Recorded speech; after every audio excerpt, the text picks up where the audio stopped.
Okay, so we ended before the dinner break. I hope everyone enjoyed their dinner. At the concept that if there is no victim, if no actual wrongdoing has taken place resulting in harm to someone else, there is no crime. And many people are, being jailed for victimless crimes that they've actually never harmed another being, and yet their freedom has been taken away. Another aspect about this concept of the difference between right and wrong behavior is we have to understand that there is no such thing as the ability to delegate a wrong to someone else. No one can say to someone, you may harm him, unchallenged or unaccosted, okay? That you're allowed to do that morally, okay? No more than anybody can say a group of people may commit a wrongdoing and they have the moral right to commit that wrongdoing. There's no such thing as that, okay? So this is what many people who believe in things like government believe in, that we can delegate to a group of people who are calling themselves a government something that is not a right and all come together and agree upon, they now possess this right. Rights can't be granted by human beings to other human beings. Everybody is born with the same rights because rights don't come from human beings. Rights, like the laws of nature, come from the creator of the universe. They don't come from human beings. Human beings don't make up what right and wrong are. Right and wrong are inherent to creation and are up to us to discover and recognize what they are and then live in accordance with those principles. So if a specific action is not a right for any individual, that action cannot be, quote, delegated, granted, or licensed to any other individual or group and magically called a right. It does not become a right. If it's wrong, it remains a wrong, no matter how many people believe they can do it or delegate it or otherwise. Similarly, a right can't be turned into a wrong. If it's a right and you're not harming somebody by doing it, somebody can't magically say, well, that's a wrong and you're not allowed to do that. And yet we have things that go right hand in hand with that, and it's called government. An action that is a wrong would forever remain a wrong under natural law. So how do we know what rights are? Part of knowing rights is understand that natural law, the difference between right and wrong, always holds true regardless of a population's belief system. Like natural law being in effect, the difference between right and wrong are not dependent on anybody's belief. They are eternal truths that need to be understood. So this means it does not matter how many people agree that a wrong can be turned into a right or that a right can be turned into a wrong. Such things can never be done in reality. We can believe we can do that and act like that, but in reality, it cannot actually be done. A right forever remains a right, a wrong forever remains a wrong. People can only believe that they can claim such reversals and that this will magically make it so. Unfortunately, most human beings erroneously believe that it is morally possible for them to create and delegate rights, quote unquote, which do not exist, or to take away actual rights from people which do exist. They believe we can do that.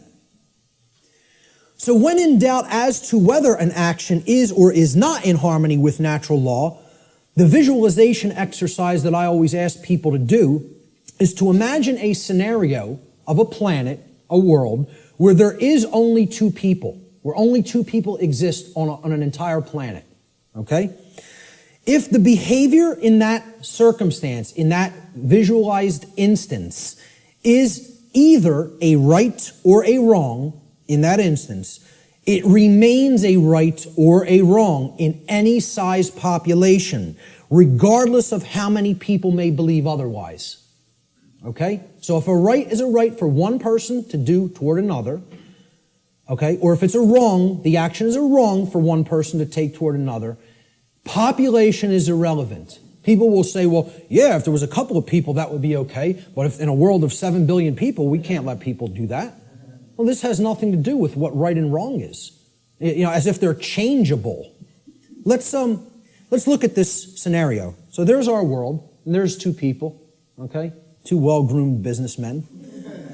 And we're going to look at it at an instance. Let's look at taxation, the concept of taxation. Is taxation of any kind a right or a wrong? Is it morally acceptable and justifiable, or is it something that is actually a wrong? So let's look at what taxation really is. And again, we're not going to euphemize. We're going to talk about it straight on. So here's what taxation is. It's not what I believe it is. I'm getting down to the heart of the matter and describing what it actually is. Taxation is the claim that a specific group of people who call themselves government have been given a, quote, right. They've been delegated a right, okay? We've written down a law, and we say this people calling themselves the government and the IRS have a right to do this particular action, this activity, okay? This behavior. They've been given a right to confiscate, unwillingly, I might add, an arbitrarily chosen percentage of the product of another individual's labor. Now, let me just start with this, right? If you ask anybody, how many are you going to voluntarily pay more taxes? Nobody will raise their hand. And you say, why not? Well, because I could barely afford to pay the ones I'm paying now, and I don't want to volunteer any more money toward that endeavor. Quite frankly, I want my resources for myself to use as I see fit voluntarily. But if the government then said, well, your taxes are going up by 5%, how many people would pay them? Most people would. Because subconsciously or consciously, they recognize they're under coercion.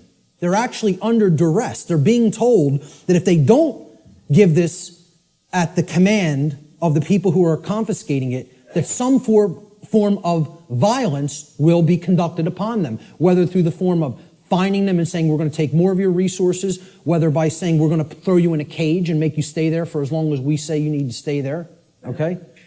Or by actually conducting actual physical harm upon them.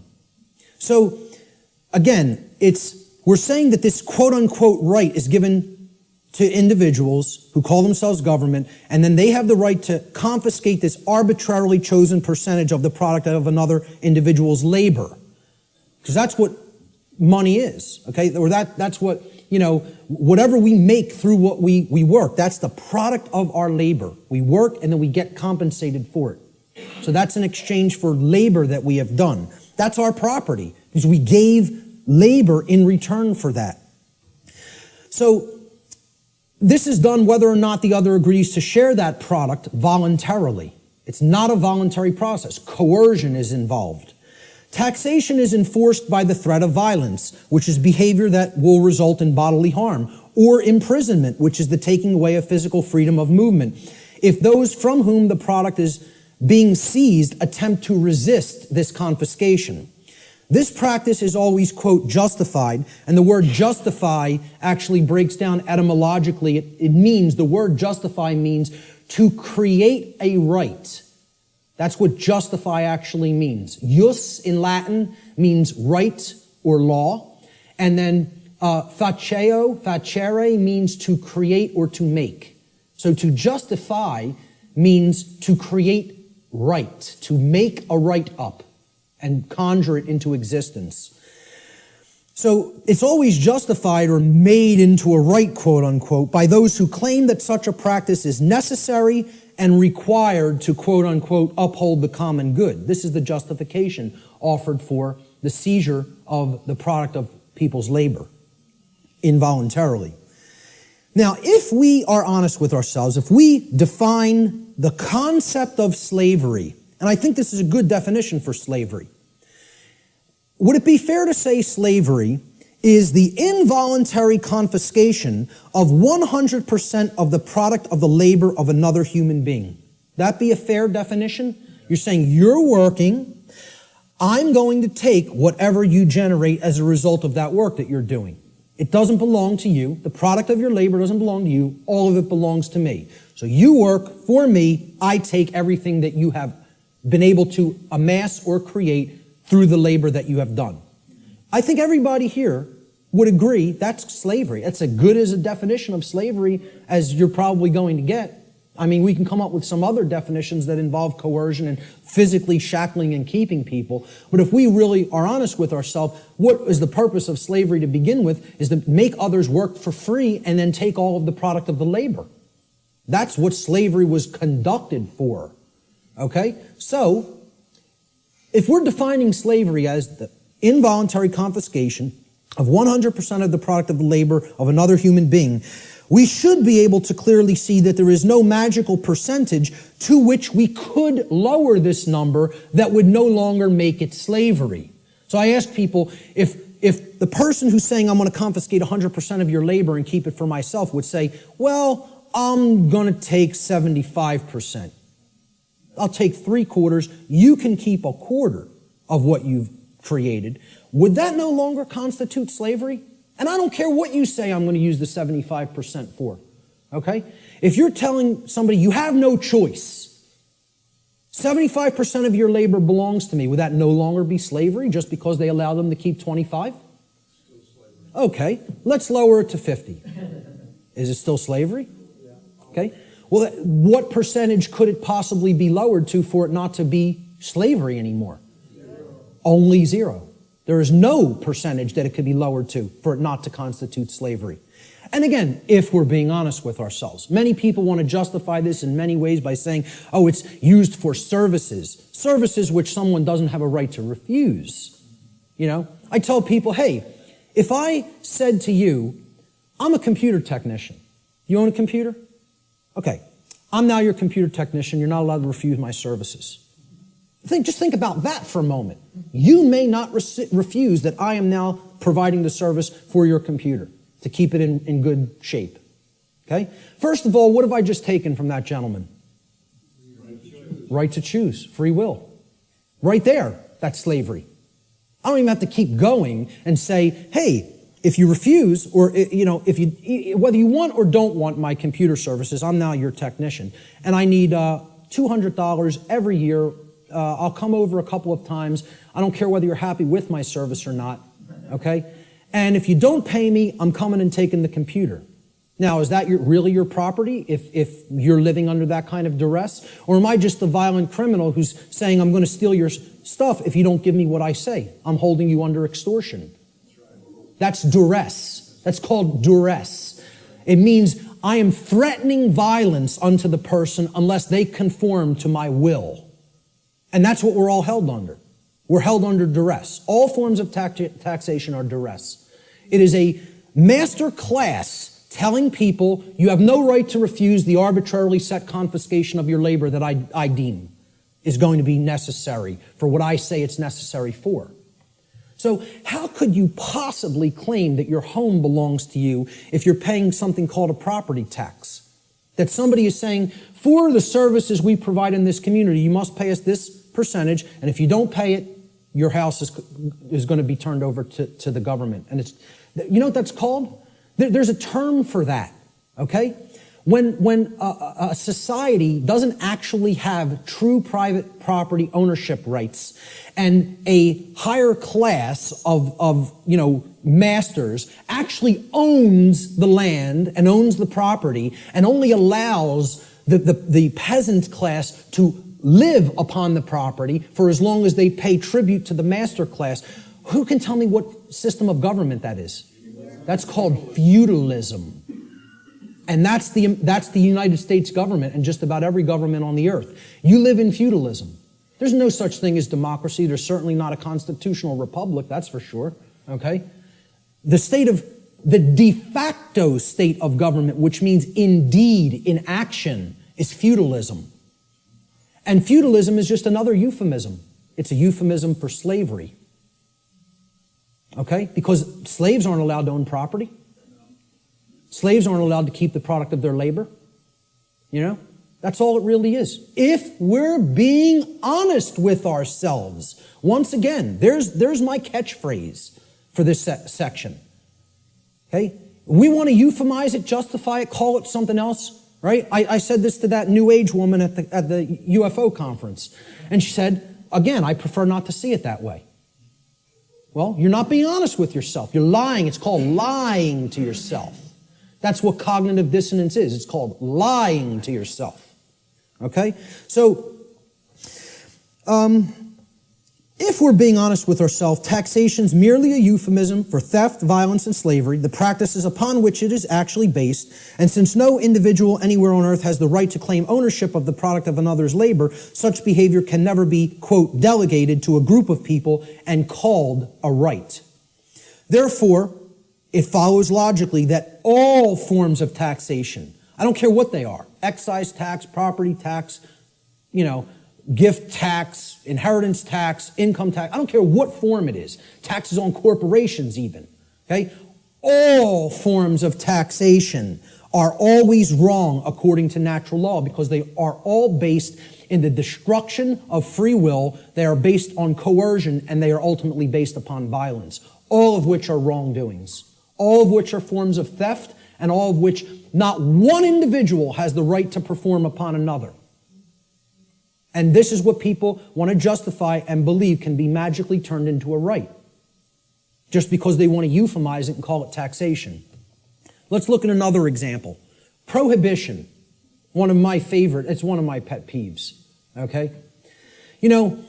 I'm big into health, into eating right, okay? I'm huge into juicing.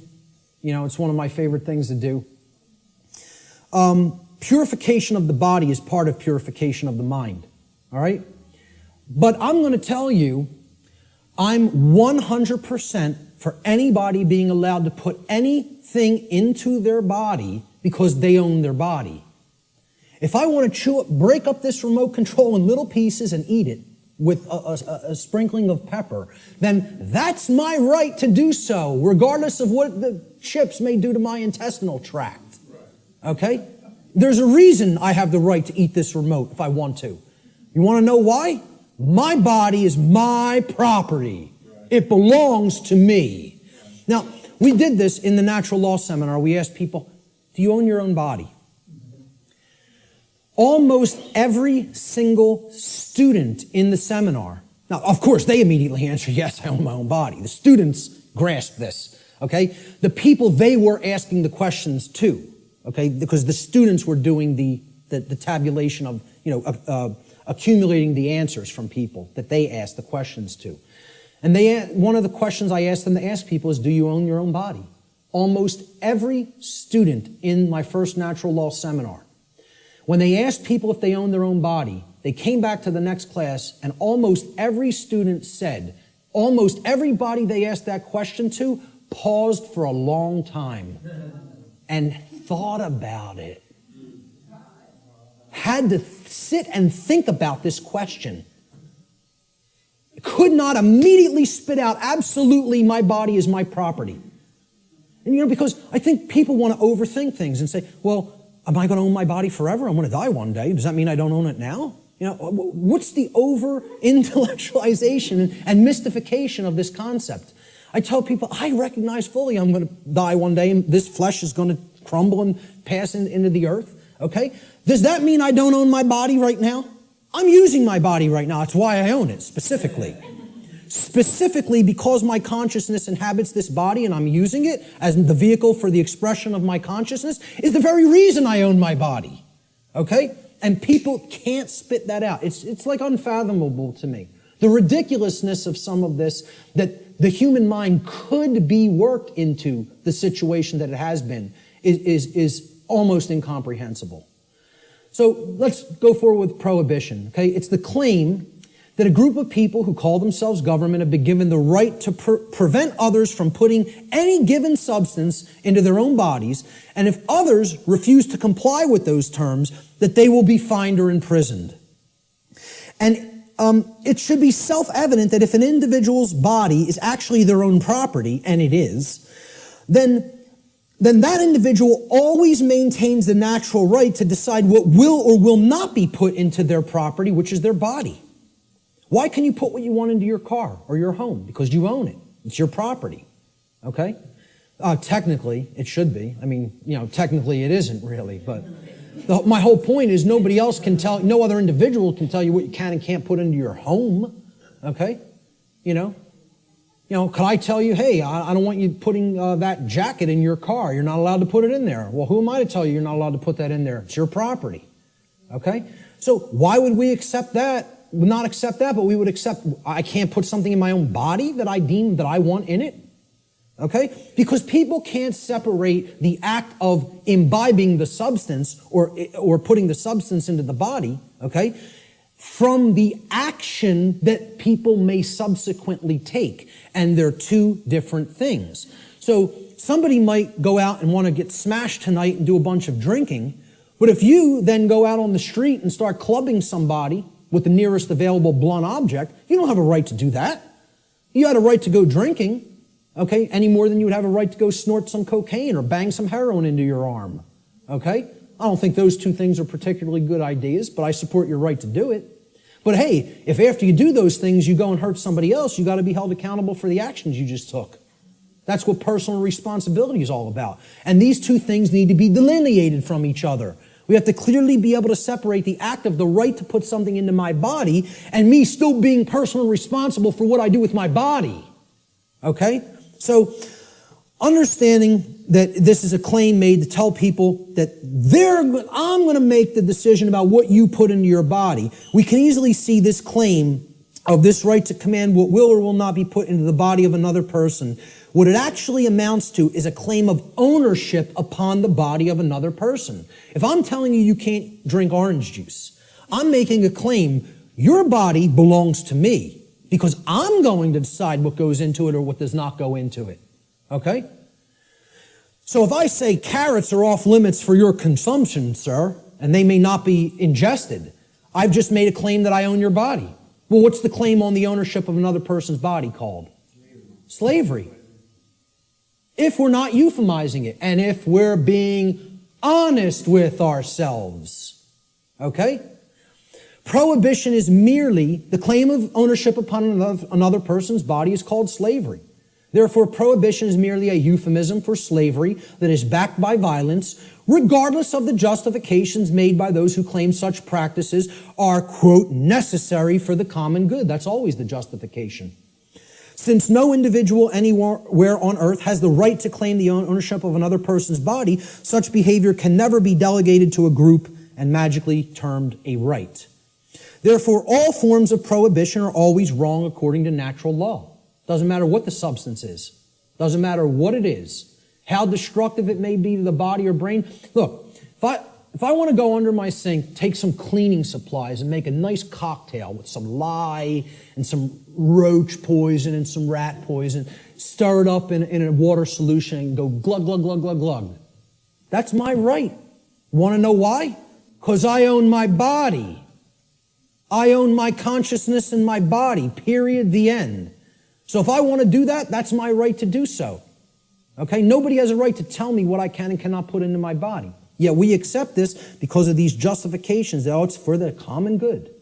Forget what rights are. You know, it's for the common good. We need to accept slavery for the common good. Yeah, it works out like that. So how about licenses and permits? These are claims that a group of people who call themselves government. And again, we're going back and visualizing. Imagine one person trying to make this claim to another person. Nobody would find it legitimate. Nobody would find that one person may make that claim to another person. Yet we think these other people called government have rights that individuals don't have.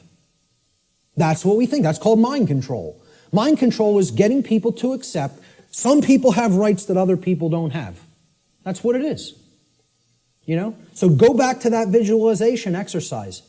Can one person make that claim over another and have it be legitimate? Of course not. So if nobody has that right, how could that right be delegated to somebody else? It can't. Licenses and permits, they're claims that a group of people who call themselves government have been given the right, quote unquote, the right to prevent others from exercising specific behaviors, even if such behaviors cause no harm to others or their property. Unless those others petition, meaning beg, or pay the government for permission. That's what a permit is. It means permission to be allowed to exercise those behaviors. This amounts to the claim that rights are actually merely privileges that may be granted or revoked by government at any time. Okay? Based upon The people in governments preference their discretion. All right? Remembering that the definition of a right is any action which does not cause harm to another living being or their property, there is no such thing as the right, quote unquote, to stop another person from exercising a right. If something is a right, meaning it doesn't cause harm, there is no such thing as someone's right to stop you from performing that action. Okay? That would be called coercion, which is a wrong. Okay? So the actual ingestion of, let's say, marijuana, for example, harms no one else. You can put that into your body, sit there perfectly peacefully, and not cause harm to another living being. That's called a right, for the very specific definition that it caused no harm. Okay? I would not have the right to tell another individual, you may not do that action. That would be a wrongdoing. Well, it's the same thing for something when it comes to licenses and permits. You're telling people, hey, if you pay me $50, I'll let you smoke that marijuana without doing violence to you. Unless I change my mind. And then I won't give you a permit. I'll just say, hey, you're not allowed to do that. Even something that is a right, like assembling and speaking. Like what was done in the state of Pennsylvania a few years ago when the G20 visited it in the city of Pittsburgh. Okay? The city telling people, we have revoked the right to assemble and speak and petition for grievances. You don't have the right to come and speak. No protests will be tolerated or we'll hit you with sound and water cannons. You know? And people just laid down and accepted it. The whole city of Pittsburgh. You know? Because, oh, we're going to go and ask them for a permit. And they just said no. Nope. You don't have that right anymore. We find you on the street, you're getting blasted with a sound cannon and deafened. Some people went permanently deaf. Permanently deaf. Lost their hearing from what happened in Pittsburgh, Pennsylvania. You see the stuff that was happening in, it wasn't Egypt, where they were hitting people with water cannons recently and killing some of them. It was in the Middle East somewhere. Turkey, correct. You know?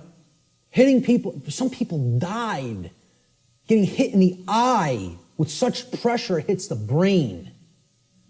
People were dead from water cannons. They call these non-lethal weapons. Because they're telling you, you may not speak. You may not assemble. We're going to revoke that right, really. See, there is no right to stop someone from exercising a pre-existing right. That's you making the claim, I own your rights. That's what that's really doing. That's saying, I'm God, I get to grant what a right is or revoke what a right is at any given time. It's basically what it is. It amounts to someone claiming to be God. The claim over the rights of another person is called slavery. Even more so, it is the claim to be God. The claim that the rights of another flow from you. Therefore, licensing and permits are merely other euphemisms for slavery, regardless of the justifications made by those who claim such practices are, quote, necessary for the common good. Since no individual anywhere on earth, no single individual, has the right to claim the ownership of another person's rights, such behavior can never be delegated to a group and magically called a right. Therefore, all forms of licensing and permits, according to natural law, are always wrongdoings because they are always based in coercion and the theft of someone else's rights. So again, that's the visualization exercise. There's 3 quick examples. You have to envision there's only 2 people. Would one person have a right to conduct that action against another?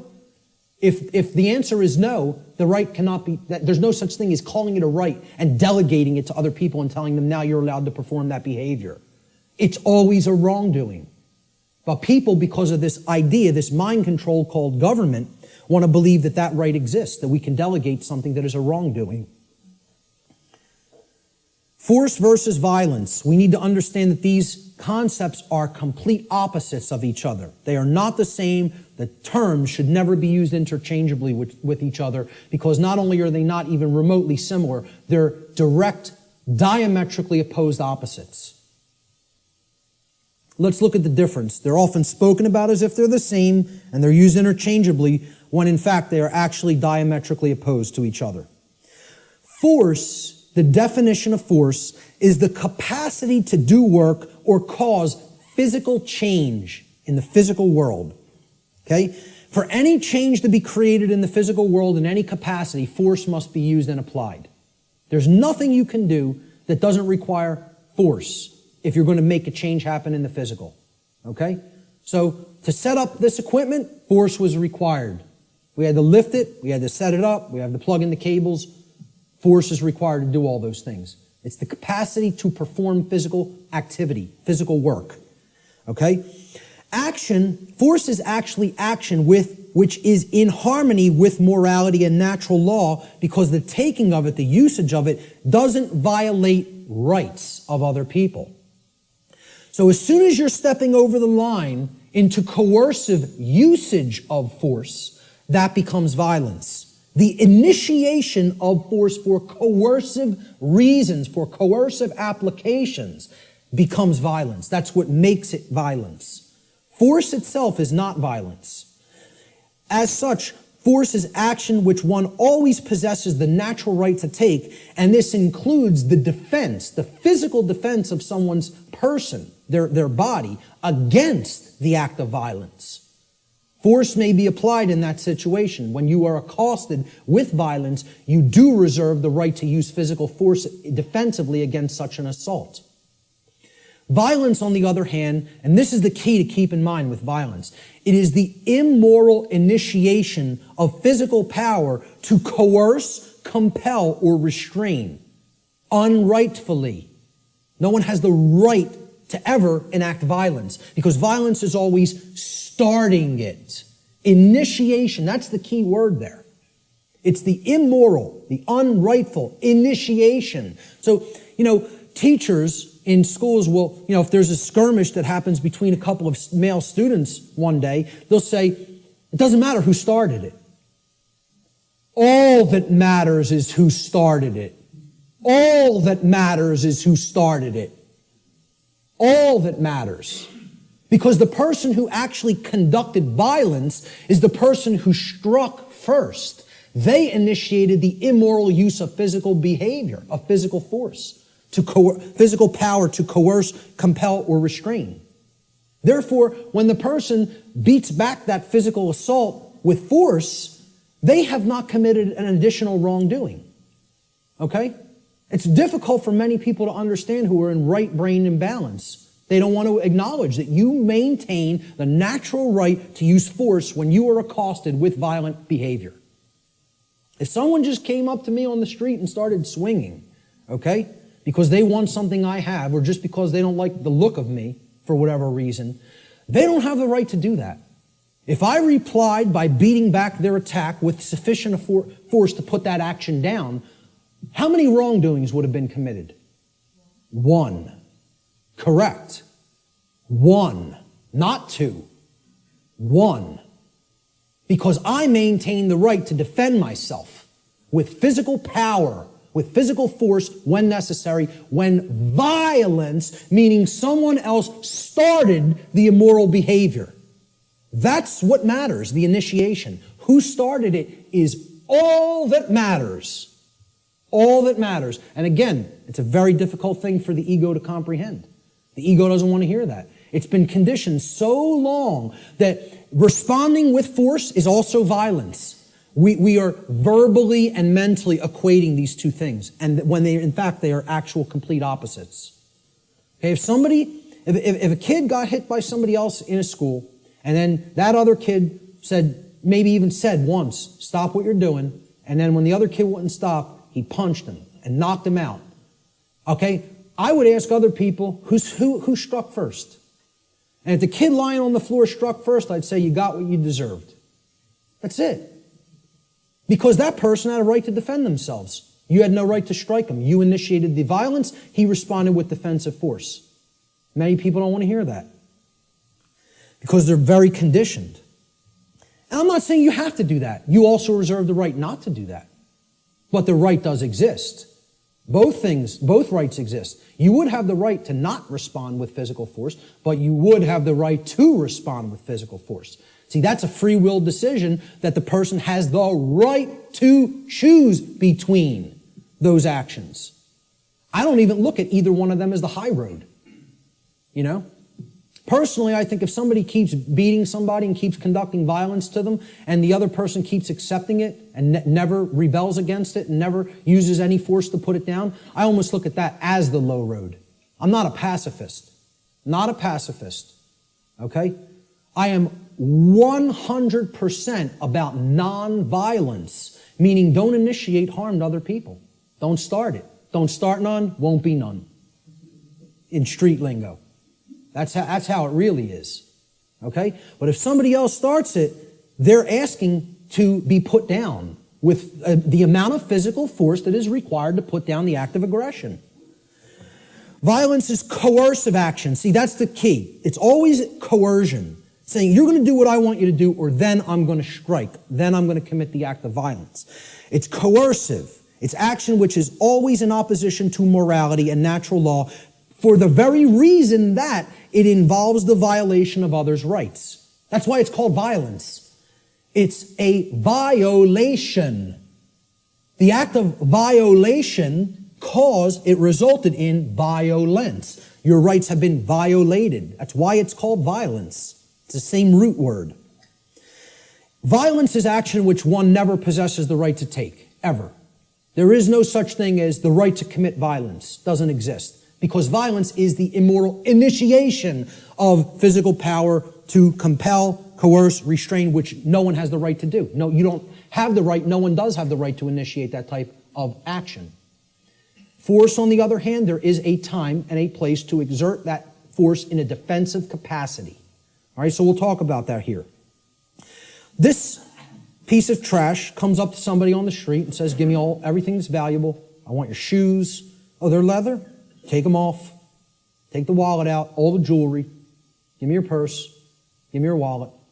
Okay? It's called a thug. Nobody would believe he has the authority or the right to do that, and we would have the moral obligation to obey this criminal.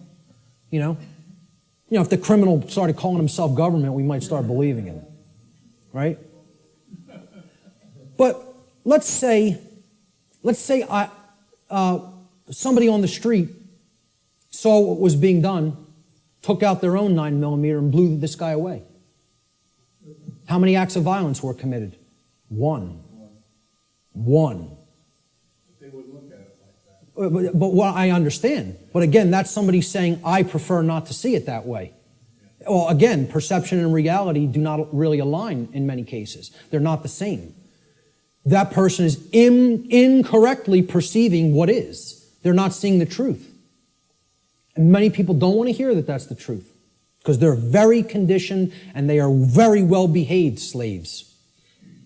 You know, as harsh as that is to say.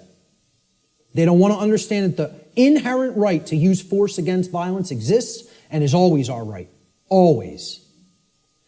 Now, I'm not telling you go out and immediately do that either because the perception is so screwed up in the body of humanity that the majority of people don't believe that would be a right. And they'll persecute you for doing it. You see, the self-defense principle is continuously being eroded.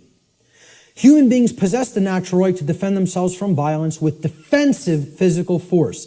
A person who is accosted by violence possesses the right to stop the person who is conducting the violence from continuing to do harm to them with any amount of force that is necessary to stop the attack or the assault, okay, up to and including deadly force. I would say, if you want to be nice about it, give the person one verbal warning to stop. Say no once. After that, it's on. That's it. And that's really my policy, okay? That would be my policy on the street with an individual. The problem is here, the so-called authorities of the government, like you say, don't want to see it that way, and they're constantly trying to take this right away from somebody. They're constantly trying to say, no, we own the monopoly on the usage of force, and all you may do is wait and be accosted and assaulted until one of us shows up. Well, you know what that's called? It's called a big crock of bullshit, is what that's called. And it shouldn't be accepted by anyone who has any common sense. Shouldn't be accepted by anyone. Unfortunately, again, like I said, people are very, very well conditioned.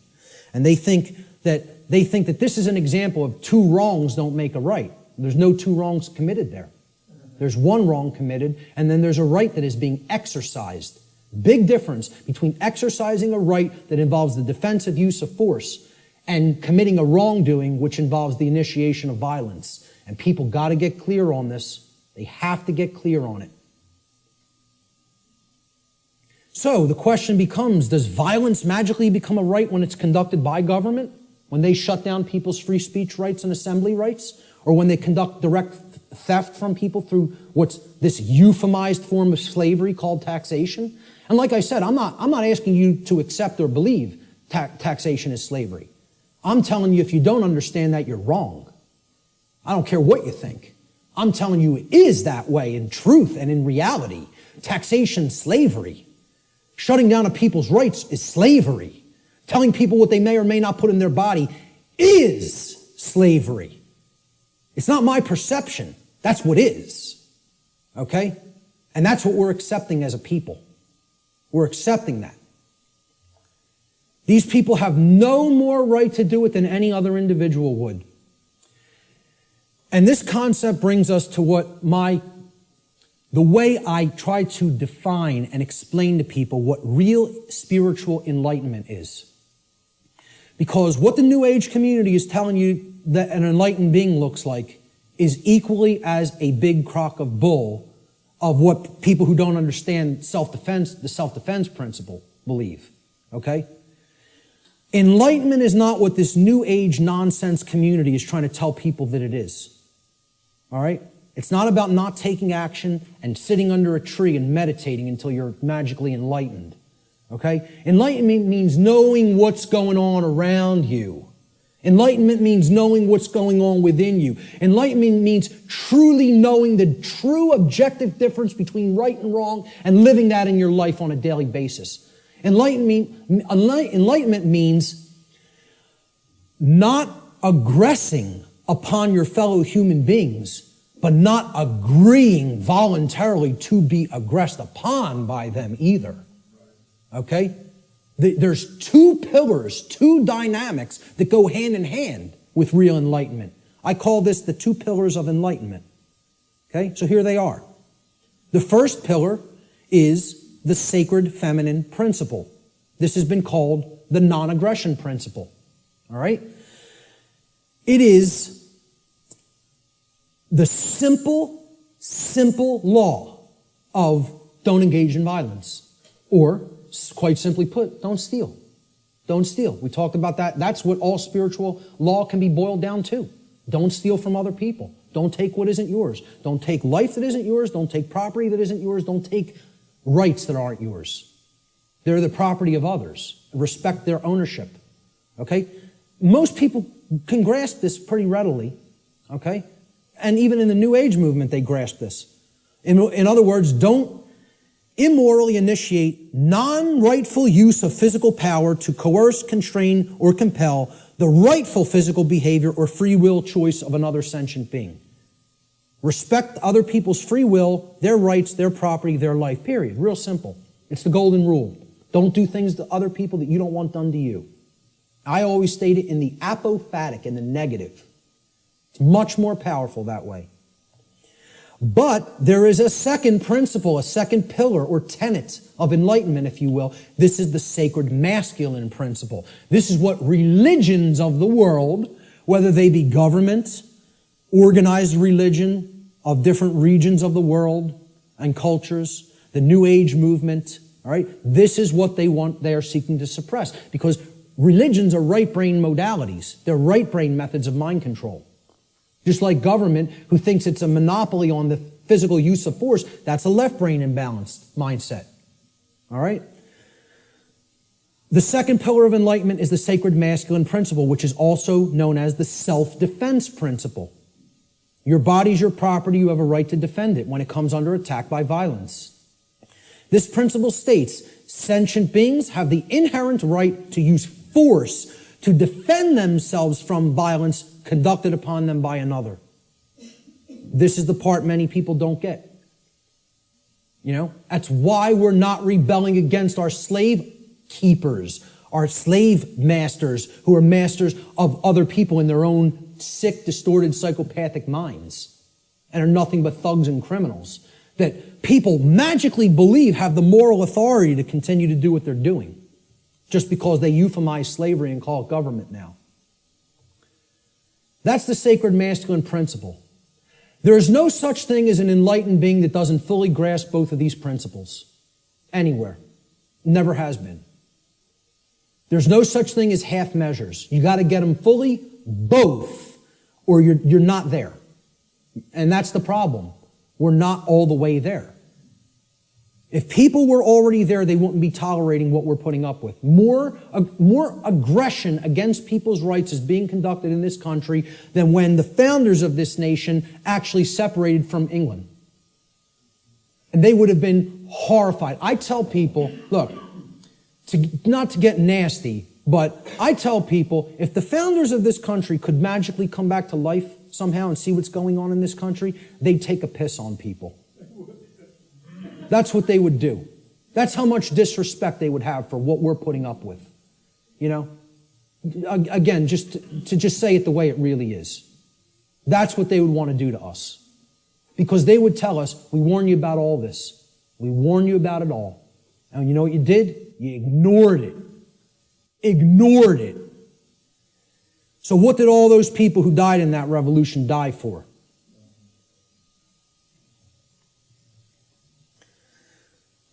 We have to understand true ownership. Real, deeply. Not peripherally. Super deeply. We got to know what we own and what we don't own. We have to understand, why is this our current condition? That's the question we asked at the beginning. And here's the reason. The reason our species continues to experience a systematic and growing loss of freedom is because we collectively do not deeply understand ownership and we continue to commit and condone theft. This is a prison for thieves. That's what Earth is. It's a prison for people that don't want to respect ownership. They want to take things that aren't theirs. And that's what we're here to learn. We're here to learn that there's only one natural law. Stop stealing from other people. Stop taking things that you don't own. Stop condoning theft of things that other people don't own. Don't condone that activity, that behavior either. So what is ownership? What's the definition? What does it entail? To own a thing means that regarding that thing, an individual maintains three basic things regarding it. The first is rightful possession. It means you acquired it without doing harm to somebody else. So you rightfully own it, lawfully own it. Okay? You're in possession of it. You have it in your possession. It is yours. The second thing is you control its usage. Okay? So your house, you control its usage. Your car, you control its usage. Your clothes, you control their usage. My computer is mine. I control its usage. I'm using it. Okay? Control of the usage of something means that you own it. And most of all, maintaining personal responsibility for that possession is the third aspect of ownership. So to own something means I'm in lawful, rightful possession of it. I control the usage of that thing, and I maintain personal responsibility for it. All right? And this is what we have to understand. Natural law can be essentially reduced to one single spiritual law. I gave you the working definition, the soundbite definition before. Here's the super simplified two-word concrescence of all of this information. Natural law gets boiled down to two words. Don't steal. That's it. You want the key out of the prison? You got to understand property. You got to understand all rights are property rights. Stop taking the property of other beings. Stop condoning the taking of the property of other beings. The end. You know, I should just get up here and say, don't steal, the end, everybody go home. Should be that simple. That's the key, folks. That's the key to the prison door. And what we're really talking about here is common sense. That's what conscience is. People don't think of conscience as common sense. You know, they don't think of conscience as knowledge. Conscience is knowledge. It's not action, it's not behavior. It's knowledge. Again, knowledge is the way out of this. Okay? And this is the knowledge that has to be developed. Conscience comes from the Latin prefix con, meaning together, and the Latin verb sciere, meaning to know or to understand. You put them together, to know together, to understand together. Conscience is common sense. Common sense knowing. Common sense knowledge. Literally. From the etymological breakdown of the word. Con, together, science, to know. That's why the problem is people don't have common sense. That's why I'm sitting there almost laughing hysterically that I need to try to teach common sense to people. The ridiculousness of it. What we all need to be doing is doing that work, you know? I know you guys get a lot of this. We need to start reaching out to other people. I'm going to talk about that in a moment.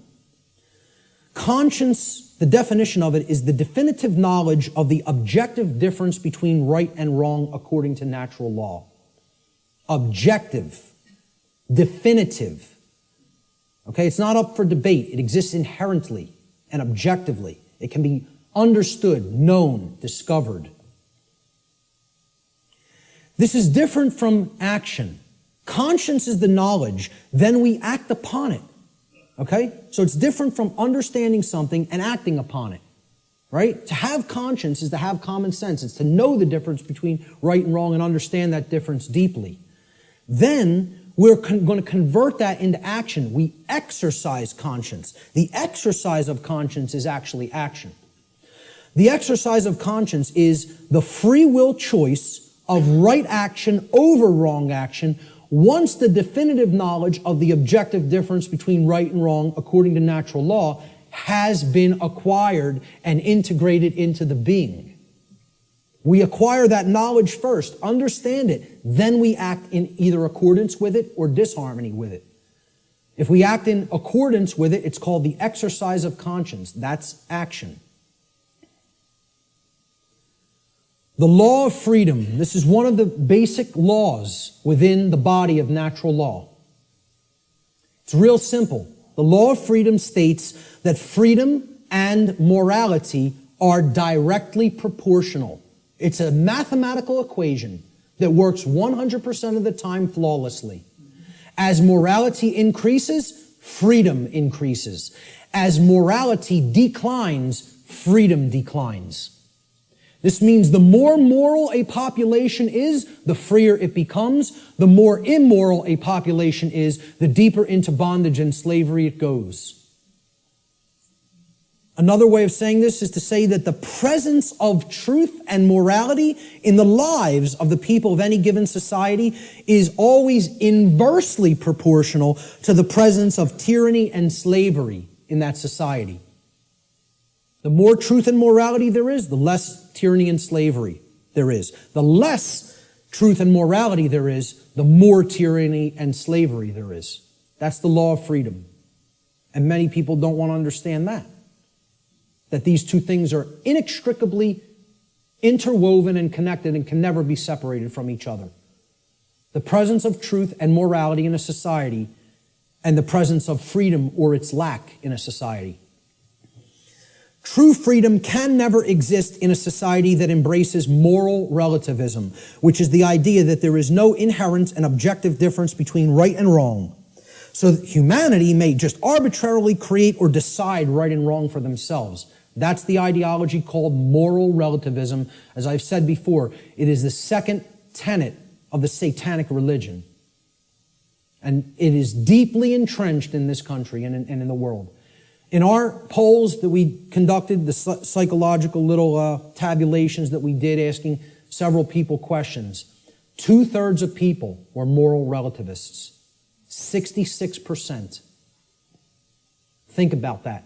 2 out of 3 people believe there's no such thing as an objective difference between right and wrong and feel these are just constructs that exist by human beings and we get to make up what's right and what's wrong. 2/3 of people. That's where we're at. That's where we're really at. Natural law versus man's law or government. Here's the differences. Natural law is based upon the principles, it's based upon principles and truth, meaning things that are inherent to creation and are not made by humankind. Natural law can only either be harmonized with due to knowledge and understanding or rejected due to ignorance. So it's not something that is based on compliance because of we fear the punishment that would result of not understanding it. Okay, if you don't understand it and live according to it, the result is inescapable. Because men and women are not actually creating the result. Okay? The universe is bringing that result to us, intelligently and dynamically. All right? In other words, once again, this is about consequences. You behave a certain way, there's certain consequences. You change the behavior, you'll change the consequential results. Natural law is universal, which means that it exists and applies anywhere in the universe regardless of physical location. There is no place you can go in the physical universe to escape natural law. Let me know if you find a way out of this universe and into another where natural law no longer applies, and we'll take a look at it together. But until you figure out the way out of this universe and into a place that's not governed by law, you're bound by natural law. Okay? Natural law is eternal. It will exist for as long as the universe exists, and it is immutable. Exists and applies for as long as the universe exists and cannot be changed by anything humanity is capable of doing or any other species in the universe is capable of doing for that matter. Man's law, on the other hand, let's look at how this contrasts with natural law. It's not based on principles and truth, it's based on dogmatic beliefs that are programs that are running in the human mind. These are constructs of the mind that operate like programs. Man's law is complied with due to the fear of the punishment that will be conducted upon people who attempt to not comply with it. It's most of the only reason people ever comply with the law of man. And that's a very low state of consciousness, fear. That really is only going to get you all the negative things that we say we don't want if we're in that vibration. Man's law differs with location based upon the whim of legislators, like prohibition. Well, I'm allowed to smoke marijuana in one state, and then I could be jailed for it in another. My freedom could be taken if I cross this imaginary line. Okay, I'm a gun owner, okay? If I take certain weapons that I own across an imaginary line, I could be jailed for years. But over this side of the imaginary line, it's okay. And you're just exercising a right. Hey, over here, it's morally wrong. We'll cage you for it. Over here, yeah, you're allowed to do that. You can have that high-capacity magazine. But over here, you're going into a cage for it, just by crossing an imaginary barrier called a state border. And people think that makes sense. They think the moral relativism of man's law makes sense. They actually believe something can be moral in one place and immoral in another place. You know? That's cognitive dissonance. That's holding two contradictory notions in the mind simultaneously and accepting them both when they're clear contradictions with each other. It's called lying to yourself. Let's be honest about what it really is. It's called lying to yourself. Man's law changes with time based upon the whim of legislators, which is also moral relativism. Prohibition in the 1920s. Oh, it was legal to possess and consume alcohol. Then for years it became illegal to do so. Then it switched back to becoming magically moral again. We won't cage you for doing it. Well, it changes over time based on our preferences and likes and dislikes. Yeah, we get to make up what law is, what right and wrong are. It's called moral relativism. All right? And it's one of the tenets of Satanism. So what does this mean for the law of man, actually? You know, that people seem to have so much respect for. You know, oh, we're a nation of laws written by men. You know, we don't give a damn about moral law. We don't really give a damn about what's right and wrong. You know, but we have so much respect for the law of man, which people actually believe is somehow based in morality, when it's nothing of the kind could be further from couldn't get any further from the truth than that. It's based in moral relativism, which is about the whims of the legislator at any given time or place. You know, you listen to certain forms of music in certain countries in the Middle East, you could be jailed for years just by putting a certain song on. Imagine this. Now, and we would think that's unacceptable and deplorable.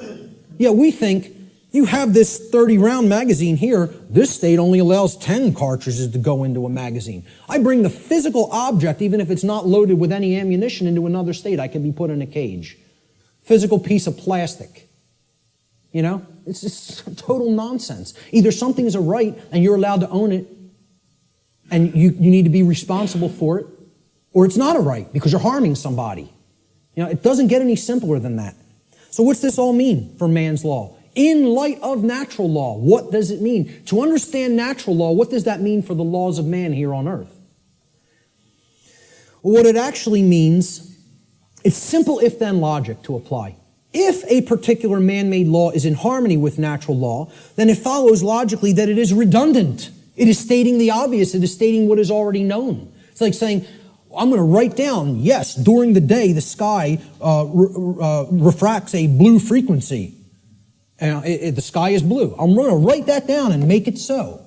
Well, it's redundant. It's self-evident. You can go out in the sky and look at the natural color of the sky on a clear day and see what the frequency is with your own eyes. No, you don't need to have it written down. Okay? It's a redundancy. So if it's in harmony already with natural law, it's stating a truth that is already there. It's an inherent truth. It's pre-existing. It's self-evident. Therefore, the writing down of that concept and calling it a law is irrelevant and unnecessary. Now let's look at the opposite. What if something that man writes down as a law is in direct opposition to natural law? So if a particular man-made law is in opposition to natural law, it follows logically that it is both false, meaning that it is incorrect. Okay, that's what natural law is. It's based in truth, that which is. And it's also immoral. Because if it's not based in natural law, it means that it is doing something that is actually harming somebody by taking something from them that doesn't belong to you. Like taxation, like permits and licensing, like suspending rights that do already exist, etc., so forth. All right? So, therefore, it's wrong, and it cannot be legitimately binding upon anyone. You can't write down a wrong and say, this is morally binding upon you, even though it creates harm, it causes harm, yet you must follow it. You know, and people believe this. We asked in the natural law seminar, how many people believe that if a law is passed and it restricts a right that you feel you have naturally because that action that it's saying you may not do causes no one else any harm? Do you have any moral obligation to obey that law until you could find a way to get it changed?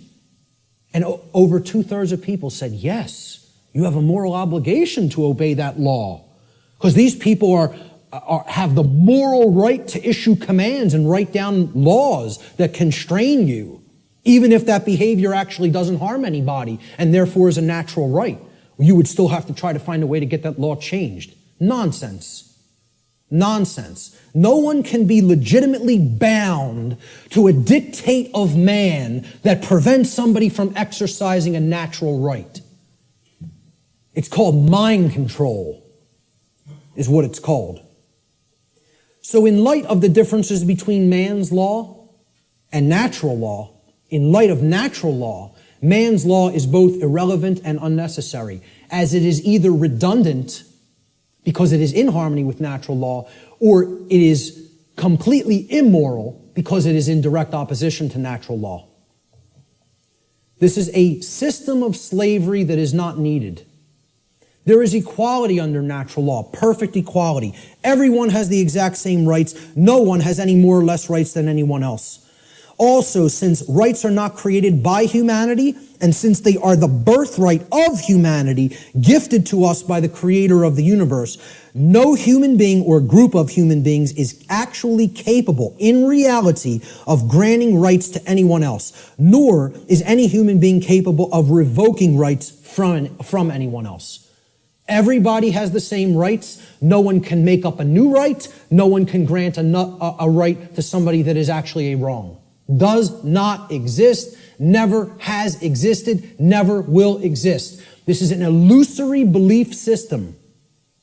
All All right? I'm not telling you people don't believe that can be done. I'm telling you in reality, in truth, it can never be done. Chris Leispooner phrased it pretty well. He said, government is nothing but men acting in concert. The morality and value of government, like any other association of men, will be no greater and no less than the morality and value of the men comprising it.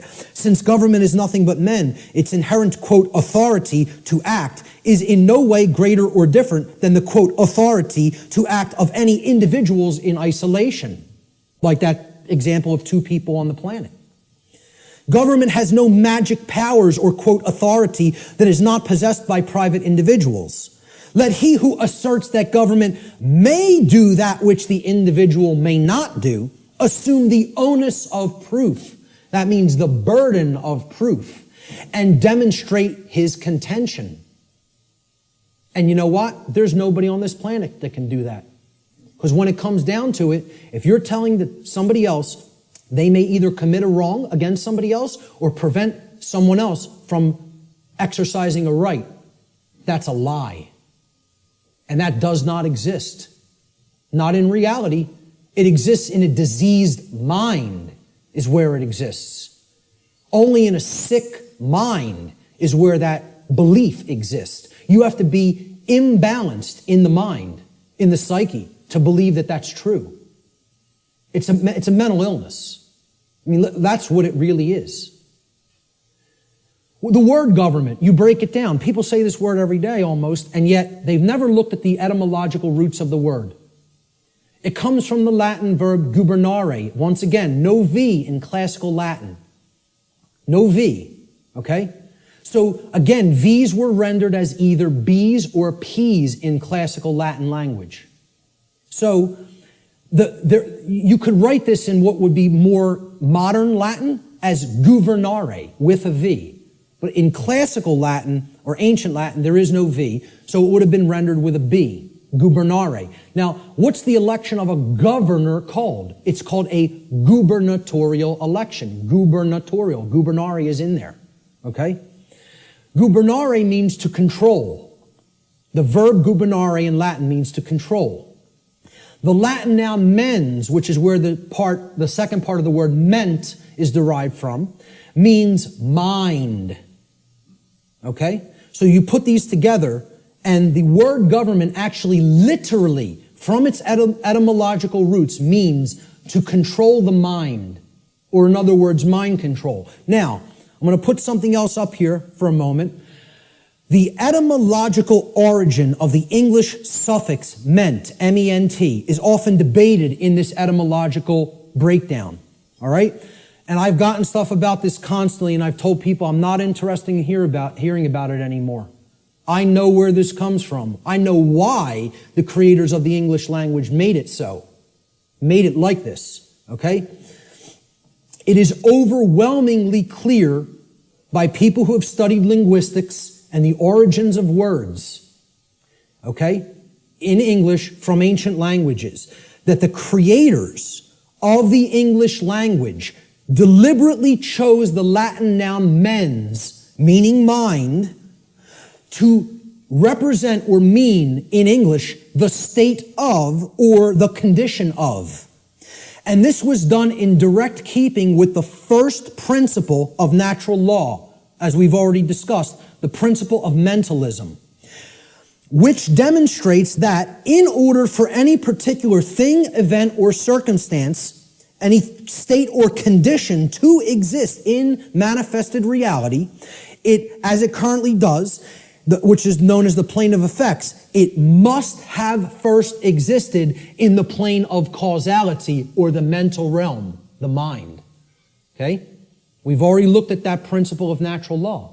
So, anything that ends in ment, the original etymological derivation means that it was made that way first by a state of mind which led to its creation in physical reality. Okay?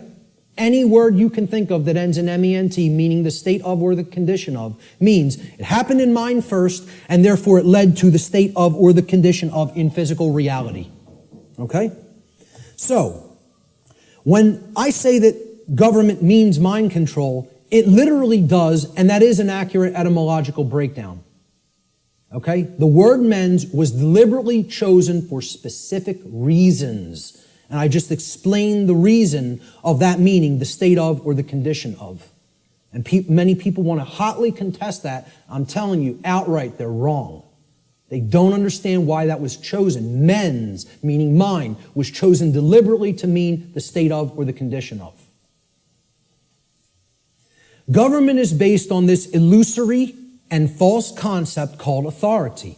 People think certain people are authorities, that they actually have rights that other people don't have. The right to command, compel, coerce, and tell people, this is right, this is what you're going to do, and if you disagree, I have the power to actually compel, coerce, or constrain you against your will. If you're not harming anybody, even in the taking of that action.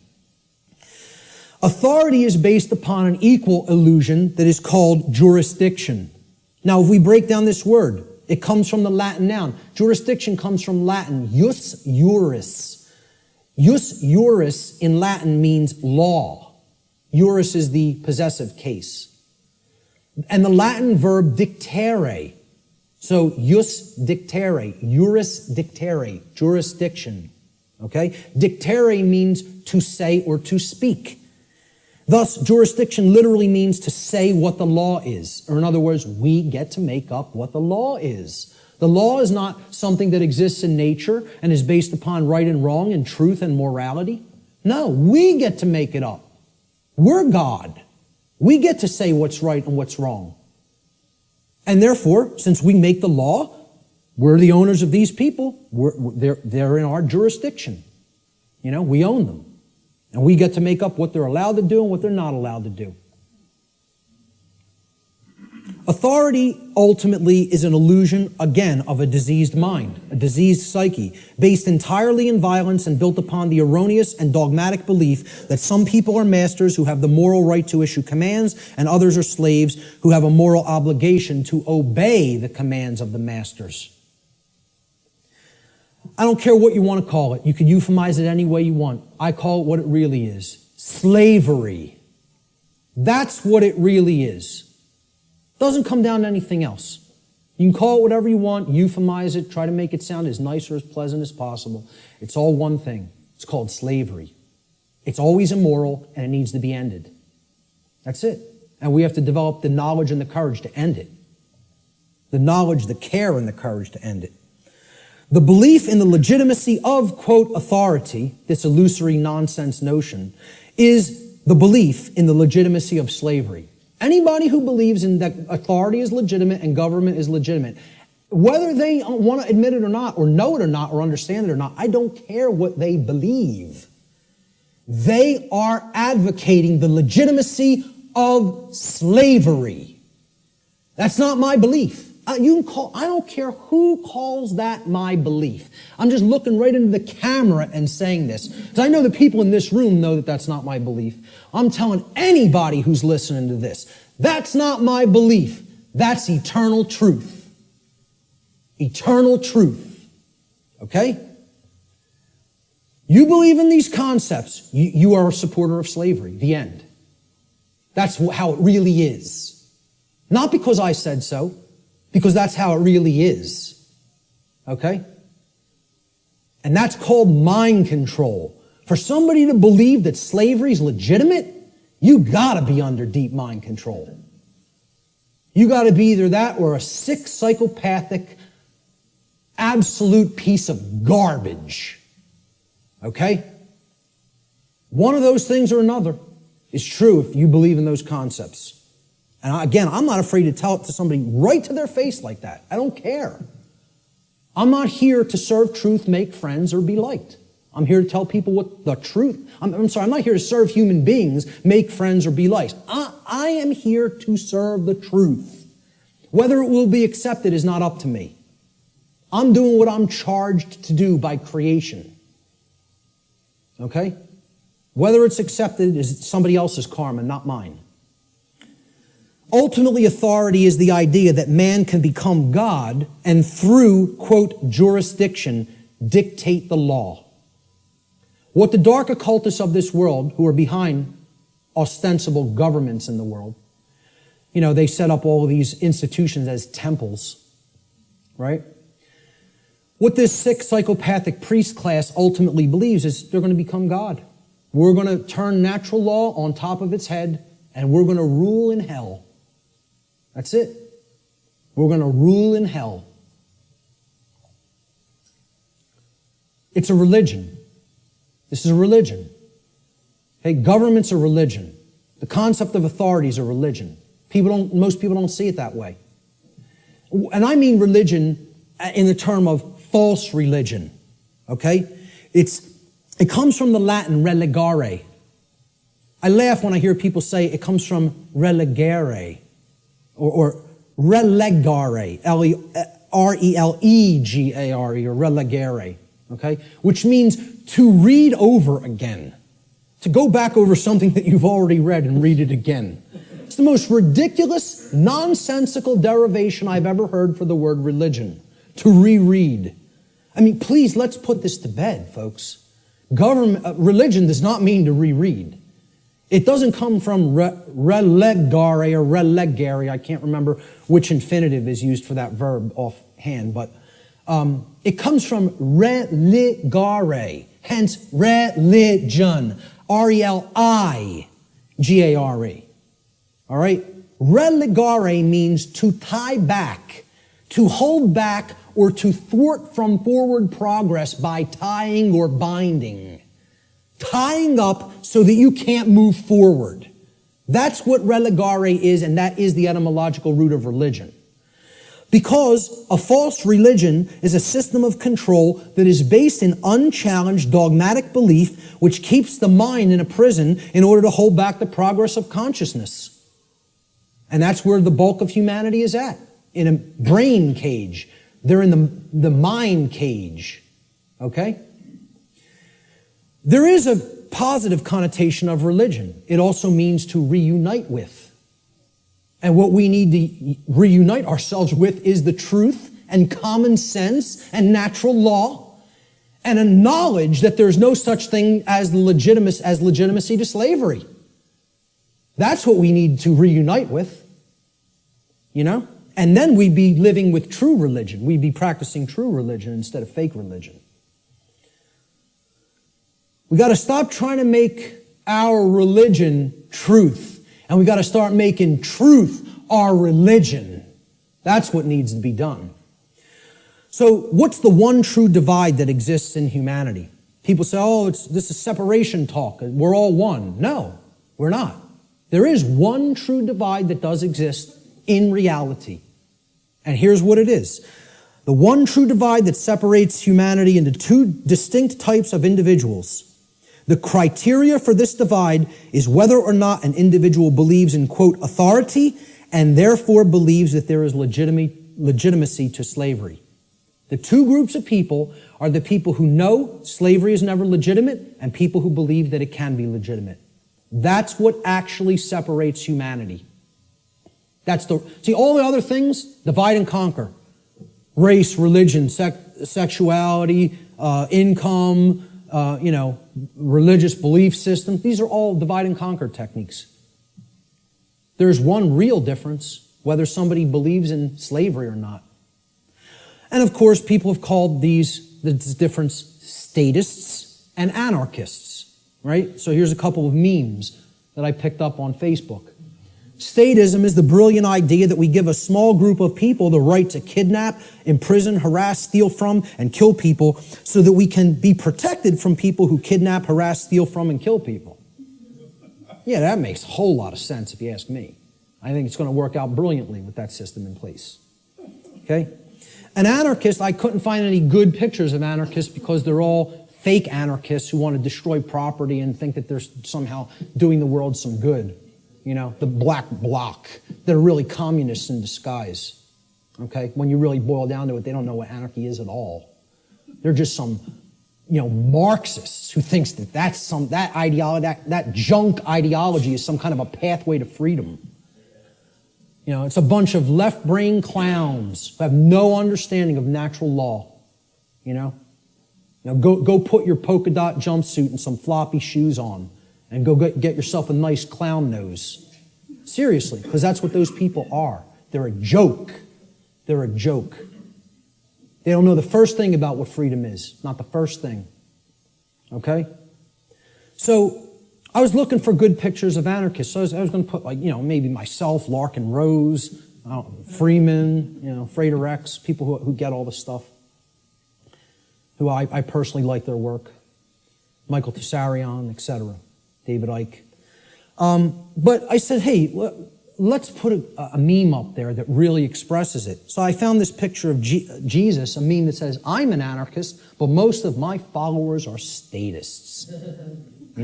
People who are these fake-ass Christians who believe they somehow are following the teachings of Christ, and they believe in government, they believe in financial institutions, they believe in organized religion. These are the three things that killed Christ, if you even accept the historicity of the event. Who was Christ waging basic conflict with? The Pharisees and Sadducees, the organized religious order and controlling religious orders of his day. Okay? What really got him into deep trouble, he was pissing them off, but they were already on the wane. The old world order was on the way out, and the new world order was already on the way in at that time. He got himself in real trouble when he went against the financial institutions, the money changers at the temple, taking people for a ride for temple coins. Right? And he flogged their ass. He took out the switch on them. Right? Not somebody who never got angry, who accepted evil and said, oh, it's just an experience, none of it matters. Took out the switch and beat their ass for usury. Okay? And then who finally put him to death? The police of their day. The Roman Empire. Roman centurions, the operating standing army and police of their day, the government. So who is he waging spiritual warfare against to try to bring righteousness into the world? And again, I don't care whether you accept it as historical fact or spiritual allegory. I could care less. Believe what you want. Doesn't matter. All that matters is the teaching. He was waging spiritual war against the three entrenched, mind control, religious establishments of his day. Organized religion, organized finance, and government. And people don't see it that way, so-called Christians. Because they're not interested in the real teachings. They just want to call themselves something and identify it and say, oh, that magically makes me this. Because you go to church on Sunday doesn't make you a Christian. No more than going to a synagogue would make you align with the true teachings of the Torah. No more than, attending a mosque would align you with the true teachings of Islam or any other religion. To take the core essence of the teachings of morality from those systems, They're all people who claim these faiths in name only when they don't understand real freedom. So a statist is an individual who erroneously believes there's such a thing as authority that is vested in certain human beings, magically giving them the right to rule over other people. This authority means that certain people who we call government have the, quote, moral right to issue commands to those whom they rule, those under their jurisdiction, and that their subjects or slaves have a, quote, moral obligation to obey the arbitrary dictates or laws, quote unquote, that are set by their masters. Most simply put, a statist is nothing more than someone who believes in the legitimacy of slavery. Conversely, an anarchist, a true anarchist anyway, is one who knows that there could never be legitimacy to authority or government, because those terms are simply euphemisms for violence and slavery and coercion, which are always immoral and in opposition to natural law. Let's look at what the word anarchy really means. Again, you got to break it down. From the Greek prefix an, which means without or the absence of. And the Greek noun archon, there written in Greek script, which means master or ruler. And again, I mean externally. One who externally rules another or claims to be the master of another. That's what the term archon means in its connotation. Anarchy, as we can see by putting these together, does not mean without rules. The word archon does not mean rules. Okay? Because there's always going to be rules in effect called natural law, the laws of morality. It means rulers, imposed rulers. That's what archon means in Greek. It literally means anarchy now, putting it together. An, absence of, archon, master or ruler. The absence of masters or rulers. Externally imposed masters or rulers. Meaning, when we put it together, okay, it means without rulers, without masters. Now, if you give people that term, no masters, no rulers, no masters, no slaves, what word are they going to associate those phrases with? Freedom. But if you tell people what does anarchy mean to you, what do you associate it with, what are they going to tell you? Chaos, which is the exact opposite. That's in that other column. Okay? They have deliberately obfuscated the meaning of the word through a mind control technique called endless repetition. If I could keep telling you a word doesn't mean what it means, that's not a projector, that's a hammer. Hey, could you check out my hammer over there and make sure it's projecting the image on the board correctly? You know, the bulb burned out in my hammer. I might need to go buy a new hammer. If I kept doing that endlessly for years and years and years, people would start calling that device a hammer. If I got enough people to keep calling it that. So they've gotten enough people to call freedom chaos. Think about that. They've gotten enough people to believe that the absence of the state of slavery means chaos instead of freedom. It's almost unfathomable. It's almost incomprehensible. The mind job that's been done on this species. It's almost incomprehensible. Anarchy is the state of existence where there are no masters and no slaves. Therefore, what it really means is the absence of slavery, or in other words, true freedom. That's all it means. I prefer to call it anarchony, okay? Keeping the entire word archon instead of taking out the O-N, okay? If we keep that there and call it anarchony, and I say I'm an anarchonist, people will ask, well, what the hell is that? And then you could really break the word down and say the absence of archons, the absence of those who would claim to be masters over a population of slaves. That's what an anarchonist is. It's saying that's illegitimate, that's unnecessary, and that we need to do away with that state of existence. Okay? So we look at this true divide again, the statist and the anarchist. I call the statist the archonist. This is somebody who believes in the legitimacy of the archons, the rulers. Okay? And I'll be talking about in future presentation the concept of the archons more in future presentations. And the anarchist, as it's been called, I think should be called the anarchonist.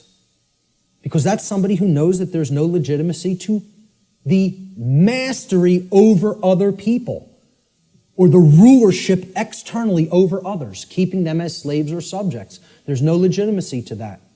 And that's the one true divide that separates all consciousness here on the earth. The real divide and the real enlightenment comes. Do you understand there's no legitimacy to slavery, or do you continue to believe that there's legitimacy to slavery? That's the divide in consciousness that has to be bridged. The fear of chaos. This is what keeps this system going. Chaos can't be viewed as something to fear. It's got to be viewed as a teacher, a harsh teacher, but a teacher nonetheless. See, chaos teaches us through the apophatic process what not to do. Okay? That's a bad idea. Okay? You probably shouldn't do that. If your desire is not to burn your hand to the point where it's blistering and flesh is starting to peel off of it. If you don't care about whether that happens, by all means, keep it right on that stove. Okay? Right on that electric stove. But see, if you say, I don't want to be burned, There are requirements for obtaining that condition. It means you can't keep your hand on something that is extraordinarily hot, or natural law will take over and burn your flesh. Doesn't require your belief. That's how it works. Well, this is humanity. Humanity is the little child that is a little slow, and they want not to be burned, yet simultaneously they insist, no, I want to put my hand on the burner while the range is on and not be burned simultaneously. Well, good luck with that, folks, because it doesn't work that way. You don't want to be burned, the hand can't be kept there while the stove is on. The end. You don't want negative, self-inflicted suffering and chaos in your life? You got to align your behavior to natural law, which means you got to know the difference objectively between right and wrong, and willfully, through your free will, deliberately choose the right action over the wrong action. Then you won't be burned. But as long as you have your hand on that stove, which means you're in opposition to natural law, enjoy the burn. Enjoy it. Right? Get used to it till the flesh melts off the bone and then the bones turn into dust. Because that's what you're going to get. That's how it works. And again, nobody wants to hear that. They don't want to hear that the natural laws don't care about you. They work flawlessly all the time and bring you the result that you're creating. The control and slavery system is actually about the limitation of free will through the destruction of possibility. See, all they've done, right? The old world order used to be religion and priest kings, right? We're in between you and God. We're the intercessors, the intermediaries. We make the law, you're our subjects, you're our slaves, you obey, or it's our wrath. All they've done is take the concept of a singular ruler, which was the old world order, and they've converted it into the concept of now there's a ruling class called government that gets to make up what we tell you you may or may not do, okay? And they're up here at the top of the pyramid now. That's all. They turned it from a monarchy to somewhat of an oligarchy. But it's the same concept. We're the moral masters that you have a moral obligation to obey, and you're the slave class, that has an obligation to obey our commands. That's it. Nothing changed. All they did is say, well, no, people don't no longer believe in the priest king, so we need to create an institution where this quote-unquote authority is seemingly diffused through many people. It's always been nonsense. It's always been mind control. It's not going to be anything else other than that until it goes away. True freedom includes infinite possibility because infinite possibility, by definition, includes the possibility for chaos. For real freedom to exist, we have to accept, hey, things might not go right all the time. We live in a physical domain, a physical world. Hey, there could be dangers, Nothing could ever be sanitized or made completely safe as far as physical world activities are concerned.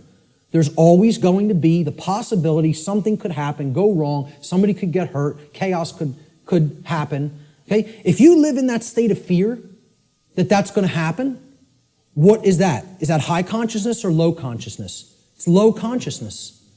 Low consciousness can only create what? Chaos. The fear of chaos itself can only get you more chaos because it's based in fear. As we see, just keep referring to that expression chart, Go online. I have slides of it online. It's in videos I've done. Print it. Read it. Look at it. Print it and stick it up in your home.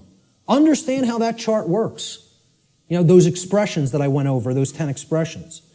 The possibility, of chaos from manifesting, the possibility that it may manifest has to be embraced without fear if we're going to be truly free. It must be embraced. You have to say, I am going to allow for the possibility that chaos may occur. Because that's getting out of the consciousness of fear, which that's what will lead to freedom. Removing that fear. The fear of the possibility of chaos is actually equated to the fear of true freedom. When somebody says, I can't ever believe that a system with no masters could work out. I can't even envision how it could work out. What's that called? What's been deadened in that person? What have they lost? Imagination. There it is. That is actually the equivalent of the death of the imagination. Now, what is the imagination? The imagination is the powerful ability of the human mind to envision a different state or condition than the one which is already manifested in the present. So, imagination must first be present in the mind in order to create a different state of existence than the one currently being experienced.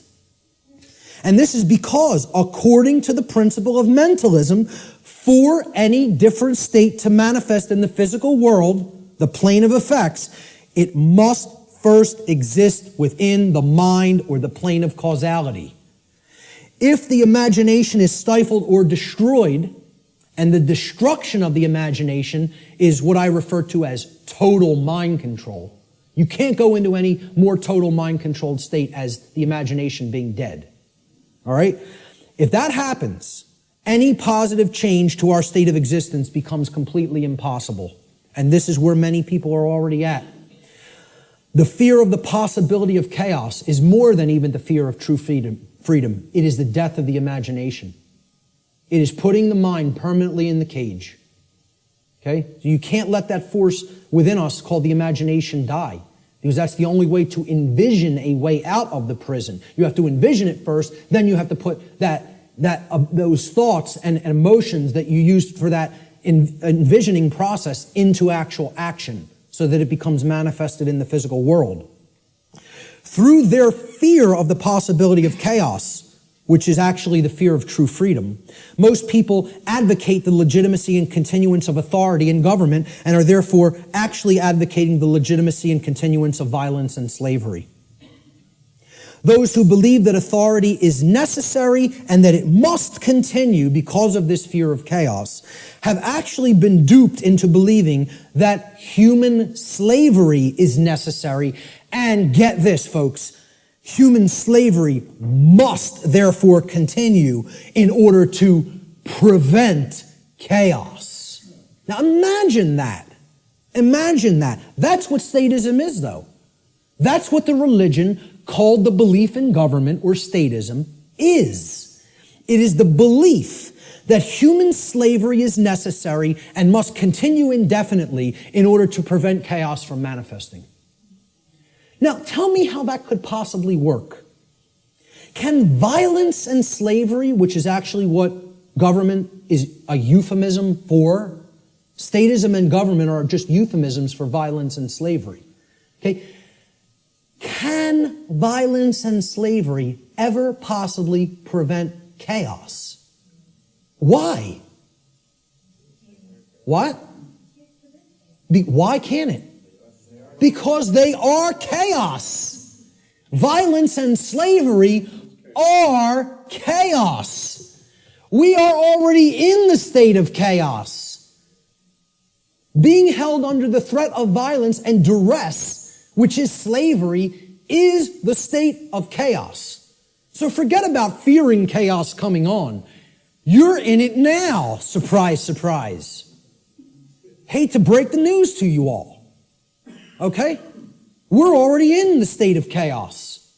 We need to create real order by getting rid of violence and slavery. Order followers. These are the people who keep this system of slavery in place. Okay? They're the people who keep this system of slavery in place. Let me just say this again. Order followers are the people who keep the existence of slavery in place. Not the ruling class, not the masters, not the so-called elite, which aren't the elite of anything but the bottom of a trash can. Okay? The people who keep slavery in place are the people who willfully follow their orders. Nobody wants to hear that. And people will hate you for saying it.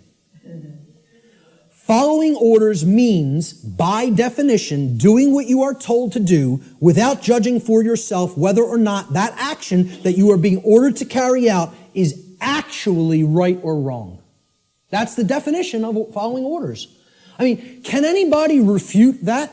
Is that not the actual definition of following someone else's order? By definition, if you're following the order, you're given the order and then you just act. You just do it because you're following the order. You don't sit there and go, is what that person told me to do right? Do I have a right to do that? Is that moral? Should I do that because, it's okay and it doesn't hurt somebody else? Or should I not do that because it actually does cause harm? It's not what an order follower does in their mind. An order follower says, yes, sir, and follows the order. That's why it's called an order follower. That's why it's called following an order. So that's the definition of what an order follower is. It's not my perception of what an order follower is. It's the actual definition of order following. Okay? If an individual, this is key to understand, if an individual is performing the task of following orders, by definition, that individual cannot be exercising conscience. Since, by definition, exercising conscience means that one is willfully choosing through their free will for themselves right action over wrong action. So the concept of following orders is completely polar opposite to the concept of exercising conscience. You cannot be doing the same things simultaneously. It's impossible to do those two things simultaneously. They are contradictions in terms by definition. Okay? Most people don't grasp that. Okay? By definition, if you're following orders, you cannot be actually exercising conscience, which involves free will choice based on the knowledge of right and wrong. Here's what order following gets us as far as a nation is concerned. Not that we're not already there, not that these people already didn't take us, because we're taken by them already, covertly. They took us through the school systems. They couldn't beat us militarily. So they said, well, let's send our ideologues over there and get into the minds of their children. And if you don't believe that's what happened, you're very, very, very naive. Not only the Nazis, but the communists as well. Because really, it's all just forms of socialism. That's what feudalism is. Worldwide socialism is, there's no such thing as private property. State owns everything. Rights don't exist. Property rights don't exist. Everybody's a feudal serf again. It's called neo-feudalism. I don't care which branch you come at it from. You want to come at it from the left, that's called communism. You want to come at it from the right, that's called National Socialism. Communism's international socialism. They're both the same force. It's called feudalism. Let's just call it what it is. It's called feudalism, which is in itself just another euphemism for slavery. They want neo-feudalism, which is the New World Order of slavery. Okay? And it's already here. It's not something that's coming. It's here now. The object is to get out of it. This is the result of following orders. That's what following orders gets to society. Following orders should never be seen as a virtue. Following orders is evil. I don't care whether you're, I don't care if somebody who is considered a holy man gives me an order and I follow it, I've just committed an act of evil, as far as I'm concerned. If I'm acting based on solely what somebody else has told me to do, that's evil. There's no morality in it at all. At all. At all. It's not a virtue. It's evil. Okay? Let me just make that so abundantly clear and state it so unequivocally. There's no such thing as any possible moral following of orders. The two terms are contradictory. All right?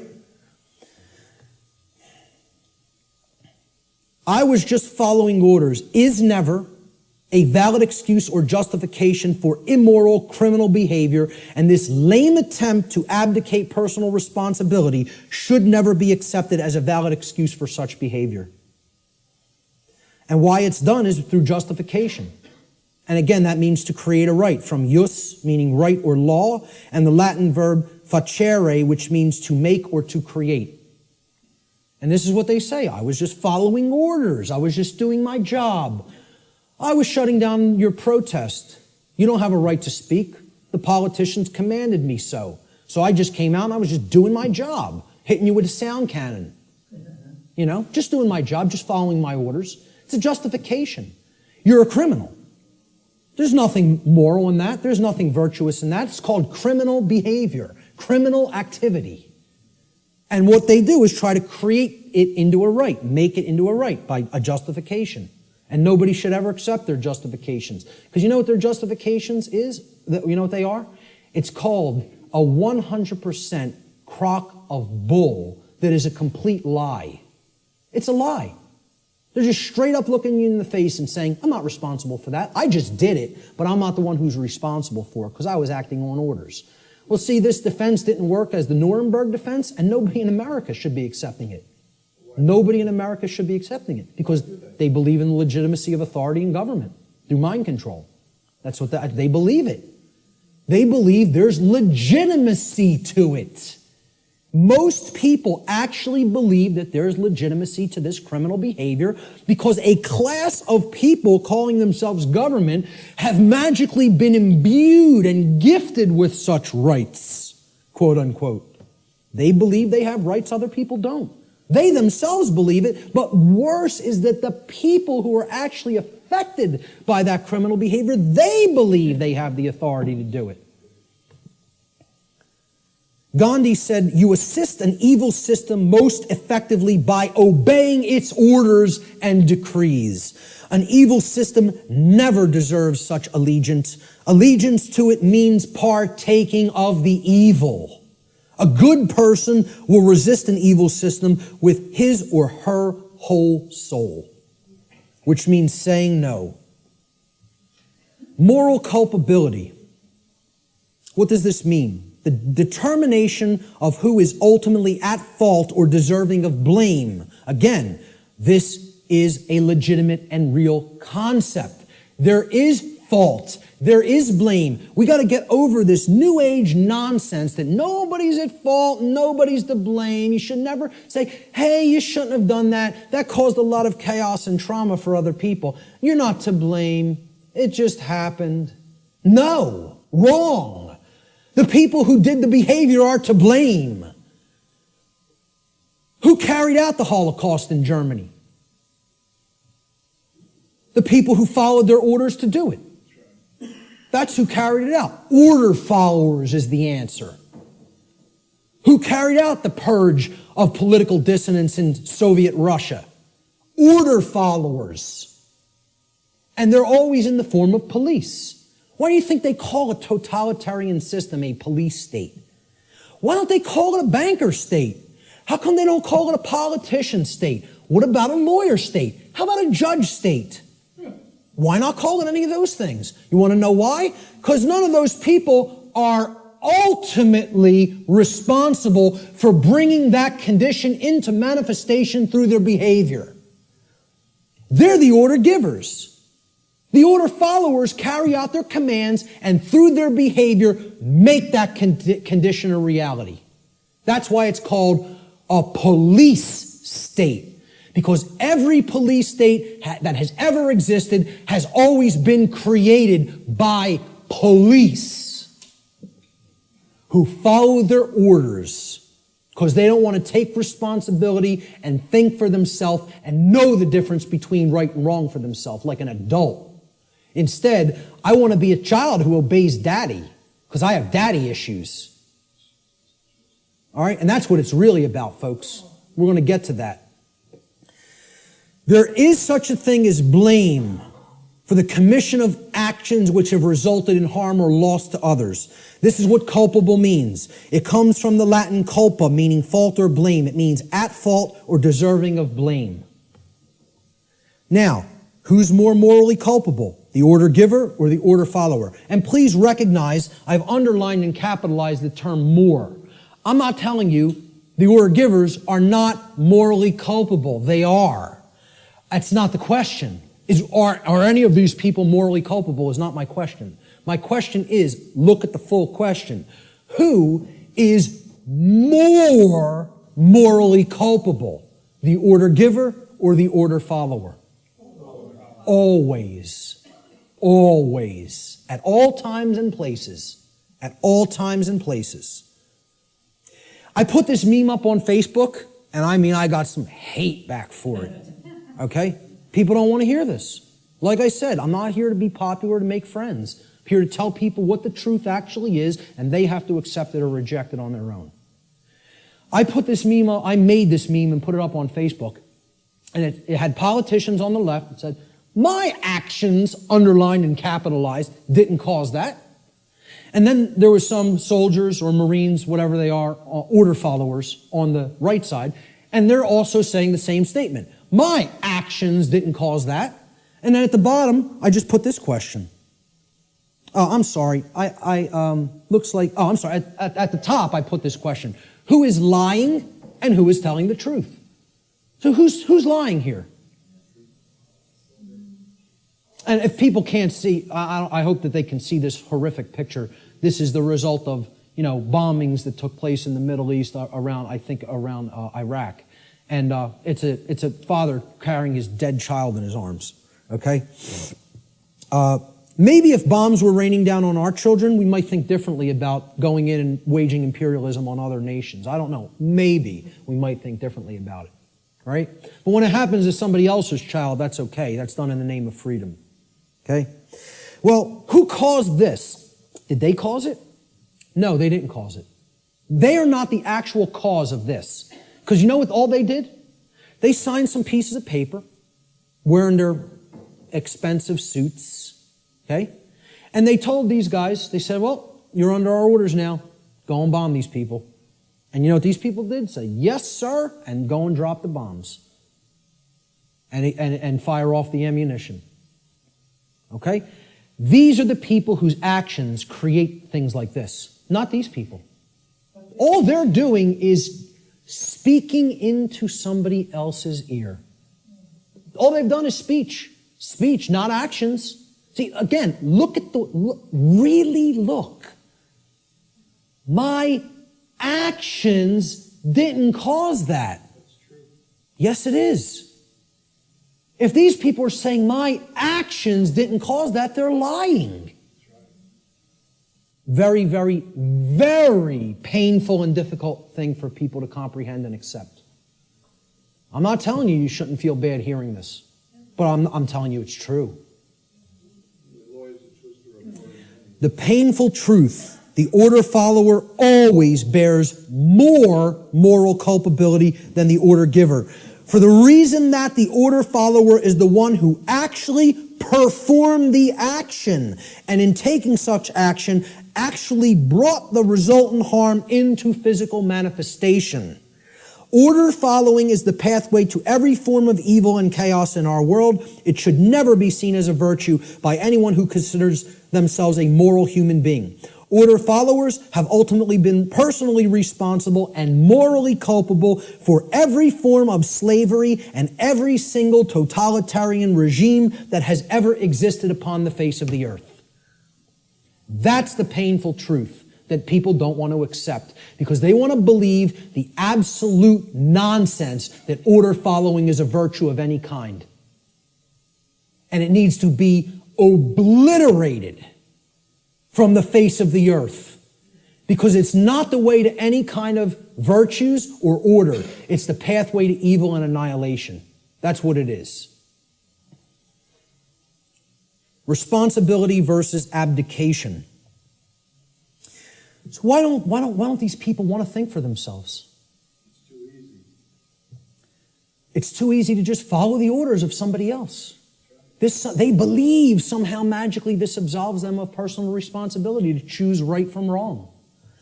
An individual's personal responsibility to choose right action over wrong action for themselves always belongs to that individual.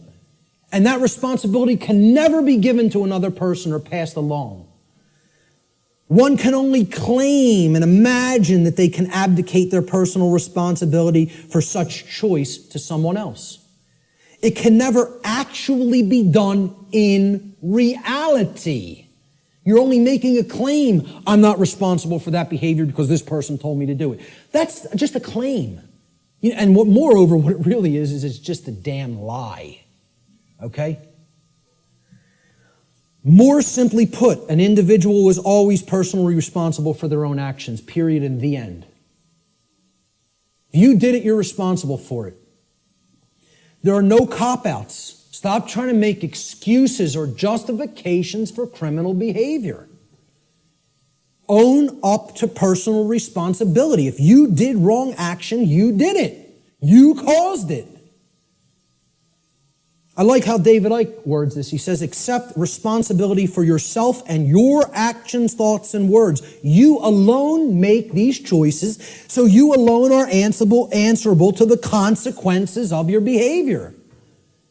The feeble excuse that your boss required it, that the establishment expected it, holds no truth or justification. What is the point of having principles if you allow others to dictate your behavior? Really, those who allow others to dictate their behavior don't have principles. And there's a reason they don't have principles, because they hate themselves. They're in psychological self-loathing, and there's a reason they're in that state, which my future work is going to cover in depth, in extensive depth and detail. At the end of the day, you will judge your performance and the contribution you've made to creation. It will not be based on what another expected of you or what you did because you felt trapped. Like, oh, there's no other way. I can't envision my way out of this. I can't envision doing something else. I might have to get another job. I might have to read and learn. I can't envision becoming a different person than the identity I've already forged for myself. How could I possibly imagine that?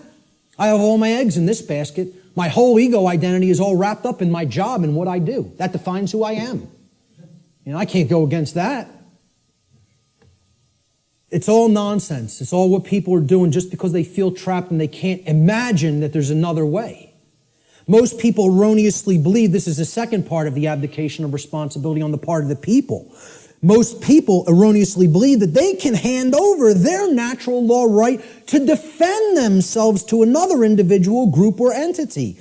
In making such a false claim that somebody else is my protector, somebody else, it's their responsibility to protect me, and defend me, they have attempted to abdicate a personal responsibility which actually always belongs to them and can never be given away.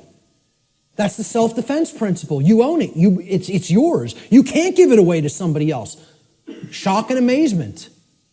Okay? That is your responsibility already. And guess what? You know what? They're all too happy. These controllers are now even all too happy to say, it's not our responsibility to protect you.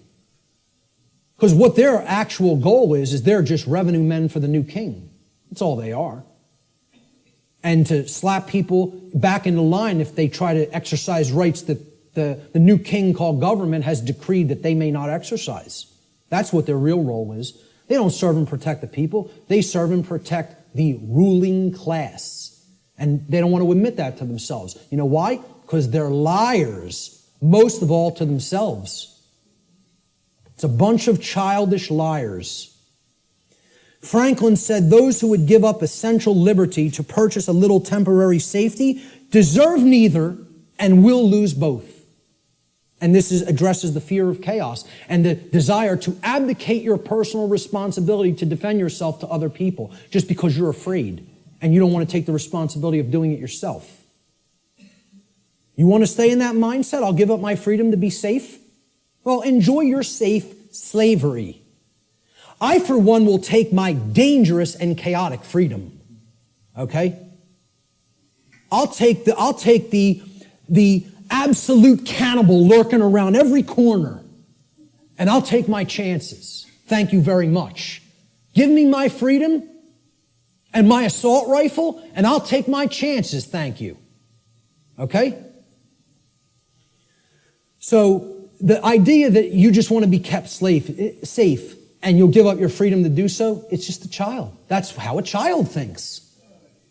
And that's what this is really about. Not wanting to grow up and become adults. And again, there's a reason for this. This is the underlying psychological reason, but there's an even deeper one. But I'm going to touch on this one first. Self-respect versus self-loathing. People who don't want to take personal responsibility and become an adult are in this psychological condition. It's called self-loathing. What it means is you hate yourself. Nobody who wants to perpetuate slavery can possibly like themselves. They cannot love themselves. It's impossible. You are already in a state of self-hatred if you believe in government, if you believe in its legitimacy. Okay? Because you believe in slavery, and therefore you're in that slavery system and you want it to continue. How can you possibly love yourself? It's not possible. Self-loathing is the underlying psychological condition that causes people to attempt to abdicate their own personal responsibility to exercise conscience and fall into patterns of order following and justification.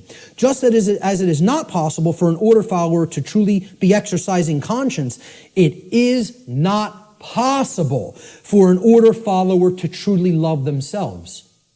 These two states cannot exist simultaneously. You cannot be an order follower and love yourself. It is impossible. They are contradictory psychological conditions. Okay?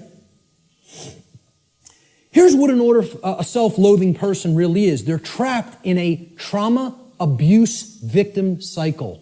A trauma happens, there's an abuser, there's a victim, and then it repeats itself. Because often the one who's abused becomes the traumatizer, and then the cycle repeats again.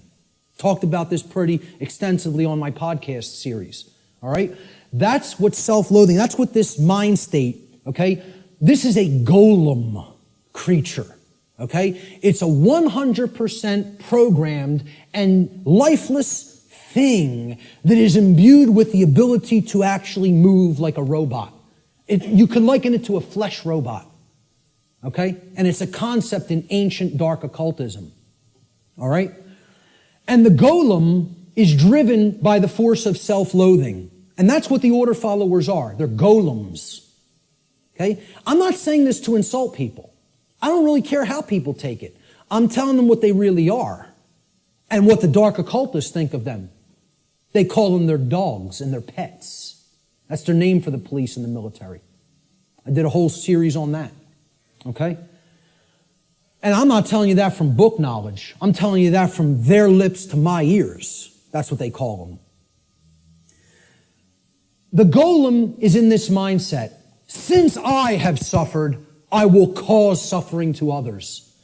Since I can't deal with my nested psychological traumas and childhood issues and inadequacy issues, okay, I'm going to take out all of that nested subconscious psychological frustration on other people that I have no right to take it out upon. That's the golem mindset. Self-loathing is created when an earlier trauma has been suppressed and buried deeply into the subconscious. That's the role of the subconscious, to protect the conscious mind from traumatic experiences so that the conscious mind doesn't keep reliving it and therefore re-experiencing it in the physiology. However, if we never bring up that shadow material to the conscious level, it builds and builds and builds until it ultimately destroys us, psychically and spiritually. All right? Instead of confronting, dealing with, and healing that trauma, people don't want to do that work. It's too hard to dredge up that shadow material. It's hard work. Believe me, to come out of the mind state I was in, I had to do that shadow work for years. Years of more suffering and pain, saying, what do I have to look in the mirror and confront about myself? And then work to change and admit thousands and thousands and thousands and thousands of times, I was wrong, I was wrong, I was wrong. I don't know how many thousands of times I had to look in a mirror and say that to myself. Sometimes to a point where I was so depressed I couldn't get out of bed for days. I would just sit and lay in bed and play doom metal all day. Literally, endlessly, repetitively. And just sitting there in that condition of total self-loathing and total depression because of what I know I took part in. And that I know was still my mental makeup, was still my psychological makeup that was going to take years to get out of. And I'm trying to explain this to prevent people from having to go through all that suffering. This knowledge can be gleaned without having to go down that path. It can be done. I'm not telling you that's easy work, but it is possible. Such trauma could take the form of feelings of inadequacy, whether they are real or imagined. And you know what that mind state ultimately is? It's a self-prison. That's somebody putting themselves in a cage. These people who want to take out their psychological frustrations on other people, they're prisoners. They are in the cage and they love being in the cage. They don't have any desire for freedom. The only kind of person that would have no desire for real freedom is a person who's in the psychological state of self-loathing and hates themselves and does not love themselves. Now, what heals self-loathing? Self-respect. And we have to know what the word respect means. And this is about looking at yourself. Introspection. Respect comes from the Latin re, meaning again, and the Latin verb spectare, which means to look at. You put them together, to look at again, to take another look at. Well, what are you taking another look at? You're taking another look at yourself. That's what respect starts as. You can't give something to somebody that you don't have. If I don't have $10 in my pocket, I can't give it to you. If I don't have a coin in my pocket, I can't give it to somebody else. You got to have it first to give it. So nobody can give respect to anybody else unless they first developed it inwardly. Self-respect has to come first.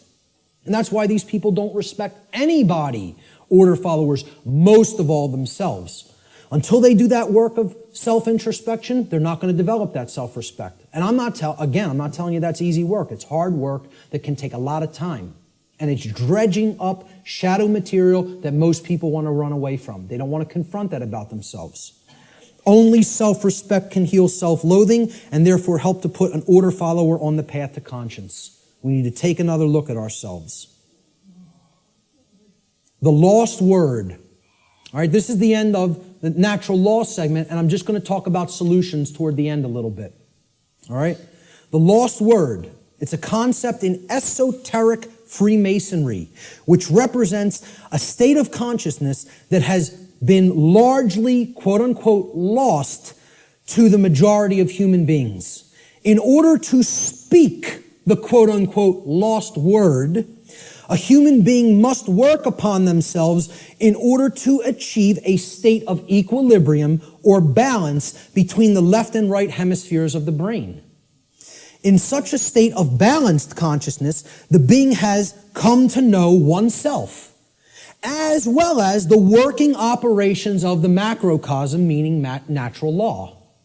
In doing so, that person has also come to understand the objective difference between right and wrong, or as these concepts are referred to in the tradition of Freemasonry, they have come to understand the difference between light, which is right, and darkness, which is wrong. Or light, which is knowledge of right and wrong, and darkness, which is ignorance of right and wrong, respectively. All right? What is the lost word, though? That's the lost word, ladies and gentlemen. You know the knowledge of the highest levels of Freemasonry now. Most actual Freemasons in the lodge system don't know the lost word. The lost word is no. And I would suggest to you, it is a dual word. The lost word is dual, meaning it's two things. It's not just one. It is the word no, N-O, and it is the word know, K-N-O-W. Those are the lost words. Okay? In the enlightened state of consciousness generated through the knowledge of natural law, a human being is finally able to speak the so-called lost word, which is no. No is the word of all power.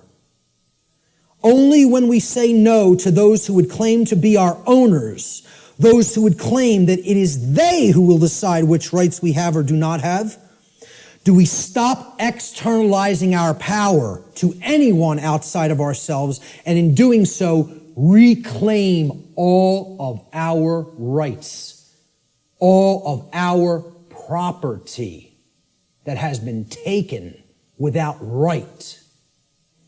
Sadly, very, very few people in our world have the knowledge, care, and courage that is required to do this. This is why this all-powerful word is considered lost.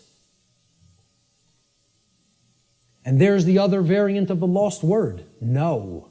Know your rights. The reason you have to know what the difference between right and wrong is, and therefore know what rights you have and what rights you do not have, is because those who do not know those things will never say the lost word to someone who claims to be their owner. They will not say no, N-O. So let's look at some solutions. I call this section Teaching Natural Law to Others. Because as we're talking about, education is the only solution. Knowledge is the solution. The propagation of that knowledge is education, which means to lead out from. Educere in Latin means to lead one out from something. And what is education? It means to lead one out of darkness, out of ignorance.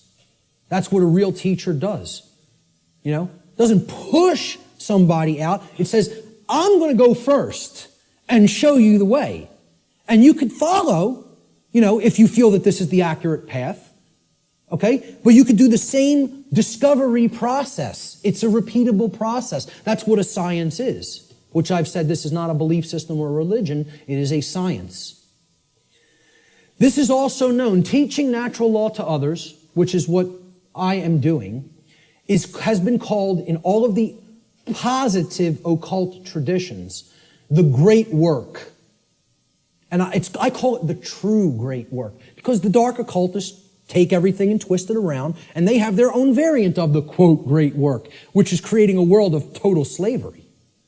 That's the dark great work. I call this the true great work, or the light great work, however you want to refer to it as. It's just a piece of jargon. It's just a tag that we put on it. Shift happens. Well, maybe, but maybe not. The result's not guaranteed here, folks. The New Agers want to tell you it's all guaranteed, it's all in hand, you know. The Zeta Reticulians are going to be coming in from orbit any moment here, give us all the secrets to the universe, save us from our own ignorance, you know. You just got to wait a few more years or decades or millennia. But they'll be here soon. A quantum shift in human consciousness is required for humanity to become free of its self-imposed state of slavery. Unfortunately, this great change is not an automatic process, nor is it guaranteed to happen at all. We could be in this condition for a very, very, very, very long time. Or it can snowball and lead to total annihilation and the extinction of the human species. The positive outcome is not guaranteed. Anybody who thinks it is very naive and, extraordinarily right-brained and overly positive. I'm not telling you the negative outcome is guaranteed either. I'm telling you it can go either way, depending on how consciousness goes. About how many people in quantum numbers are going to choose truth over deception. That's what's going to that's what's going to determine the outcome. Whether or not it will occur is a function of the human will to learn the truth and to teach it to others. This involves enormous effort, enormous dedication, and most of all, enormous persistence. You can't give up. Continuous application of will is required. Continuous work. In alchemy, there's a saying. It's like the catchphrase for the alchemical tradition. Labore et constantia. It means work and constancy. Continual effort. That's what's going to get this boulder up the mountain. That's it. And it's going to go kicking and screaming, folks, because of the level of calcification the human mind is at. I don't expect this to be an easy process. I'm not blowing smoke up your rear end and telling you, hey, come on over and do the great work. It's going to be so much fun. It's going to be so easy. We're going to get it done real quick, and everything's going to be fine. Okay? If I was some new age guru who was trying to get you all to believe what I'm saying, that's what I would tell you. Because all I'd be worried about is how popular I am and how many followers I can accrue. I'm not interested in that. I'm interested in telling you how it really is. That doesn't make me popular. As a matter of fact, that makes me hated by a lot of people. Okay? This is not going to be easy. A quantum shift has requirements. Quantum, the word quantum is derived from the Latin noun quantum. It's the same word in Latin as it is in English. Quantum in Latin means an amount, of something. In order to tip the scales of truth and justice back to balance, a certain amount of people actually need to be doing the great work to help others to receive truth. If we don't have enough people doing that, those scales are not going to tip in the opposite direction. Got news for you. We need to hit a critical mass number. Numbers are required. The New Age movement wants to tell you, no, numbers aren't required. A tiny, tiny, tiny, tiny portion can make great, great, great change happen. Nonsense. It's not called a quantum shift for no reason. It's called a quantum shift because quantum means an amount. Okay? You need to put enough force on that scale to get the truth to tip in the other direction. If you don't have that amount, it's not going to tip. All right? So, individual behavioral choices, whether they are either based in harmony with natural law or opposition to natural law. They combine in their energy and effect, and in the aggregate, meaning in the sum total, they influence the quality of the manifested, shared human experience. That's how reality is created. We're not very contradictory to the New Age notion. Each individual is not creating their own reality. In the aggregate, humanity is co-creating the collective shared experience that we are all undergoing. We collectively create our shared experience. Not each individual creates the reality that everybody experiences. Yeah, you do create a microcosmic aspect of how you experience your life, whether you're experiencing self-inflicted suffering, large amounts of it or not. That's how the laws of attraction work at an individuated level. But at a mass level, they work in the aggregate. We need a population who understands and lives in harmony with natural law. And numbers are required for that to happen. This dynamic acts as a perfect expression of the principle of correspondence. As above, so below. As below, so above. As the individuated units of consciousness are co-creating reality, so the macrocosmic reality shall become and shall be experienced. Decisively contrary to the New Age view, in order for a quantum shift to take place, numbers are required. So what is the true great work? The true great work can only be performed after one has already realized the truth regarding natural law and brought oneself, one's own actions into alignment with natural law. That's when it begins. Because once you do that and you're no longer in that internal contradiction or opposition, that's when you can legitimately start teaching it to other people because you know it deeply enough and you've actually aligned your behavior to it. So the true great work is what comes after that. And here's what it is. This is actually what the true great work is now. It is the arduous task of influencing other people to go through the very same process of change, of positive change in consciousness that you have gone through. It is to help them to realize that in supporting and condoning the legitimacy of authority and government, in other words, man's law, that what they have actually been supporting and condoning is the legitimacy of slavery, and that they were immoral for having done so. Now that is hard work. Because people don't want to hear this. They want to believe what they want to believe. They want to be true what they want to be true. They filter their perceptions through those lenses. In short, what the true great work comes down to is to actually get people to abandon their religions, their false religions, really, I should make this slide say. The false and dogmatic beliefs which hold back the progress of consciousness by impeding the reception of truth and natural law. They're calcified religious belief systems. That's what has to be broken down and abandoned. Carl Jung described the great work beautifully. I consider him a modern-day alchemist, as I consider many other teachers of the great work. He said, one does not become enlightened by imagining figures of light, but by making the darkness conscious. Making the darkness conscious. Not wishing for it to become conscious, And I'm meditating upon it by making it happen through an act of will. And that can only be done if enough people are doing the great work. Okay?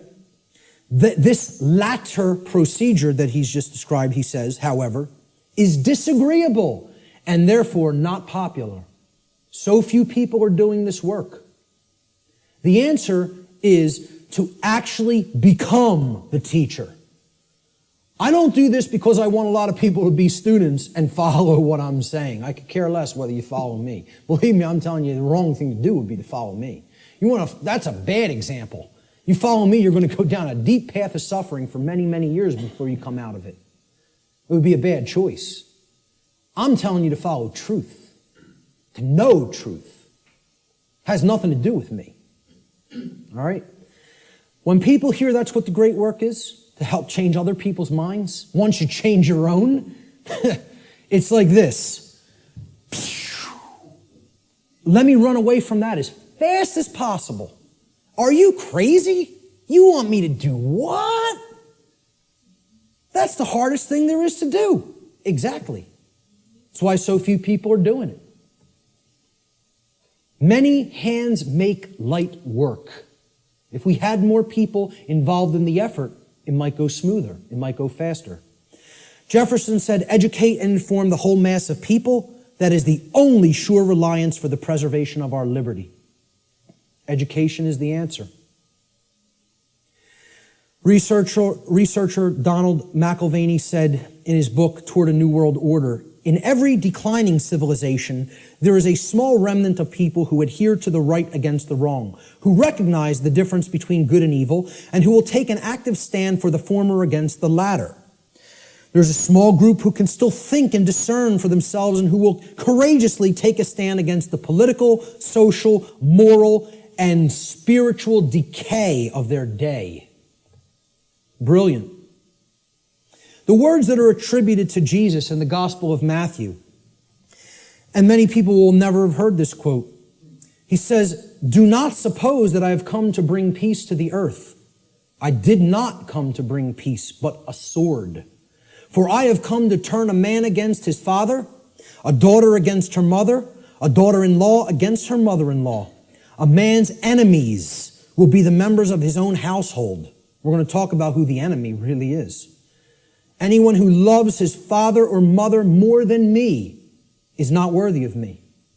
Anyone who loves his son or daughter more than me is not worthy of me. And anyone who does not take his cross and follow me is not worthy of me.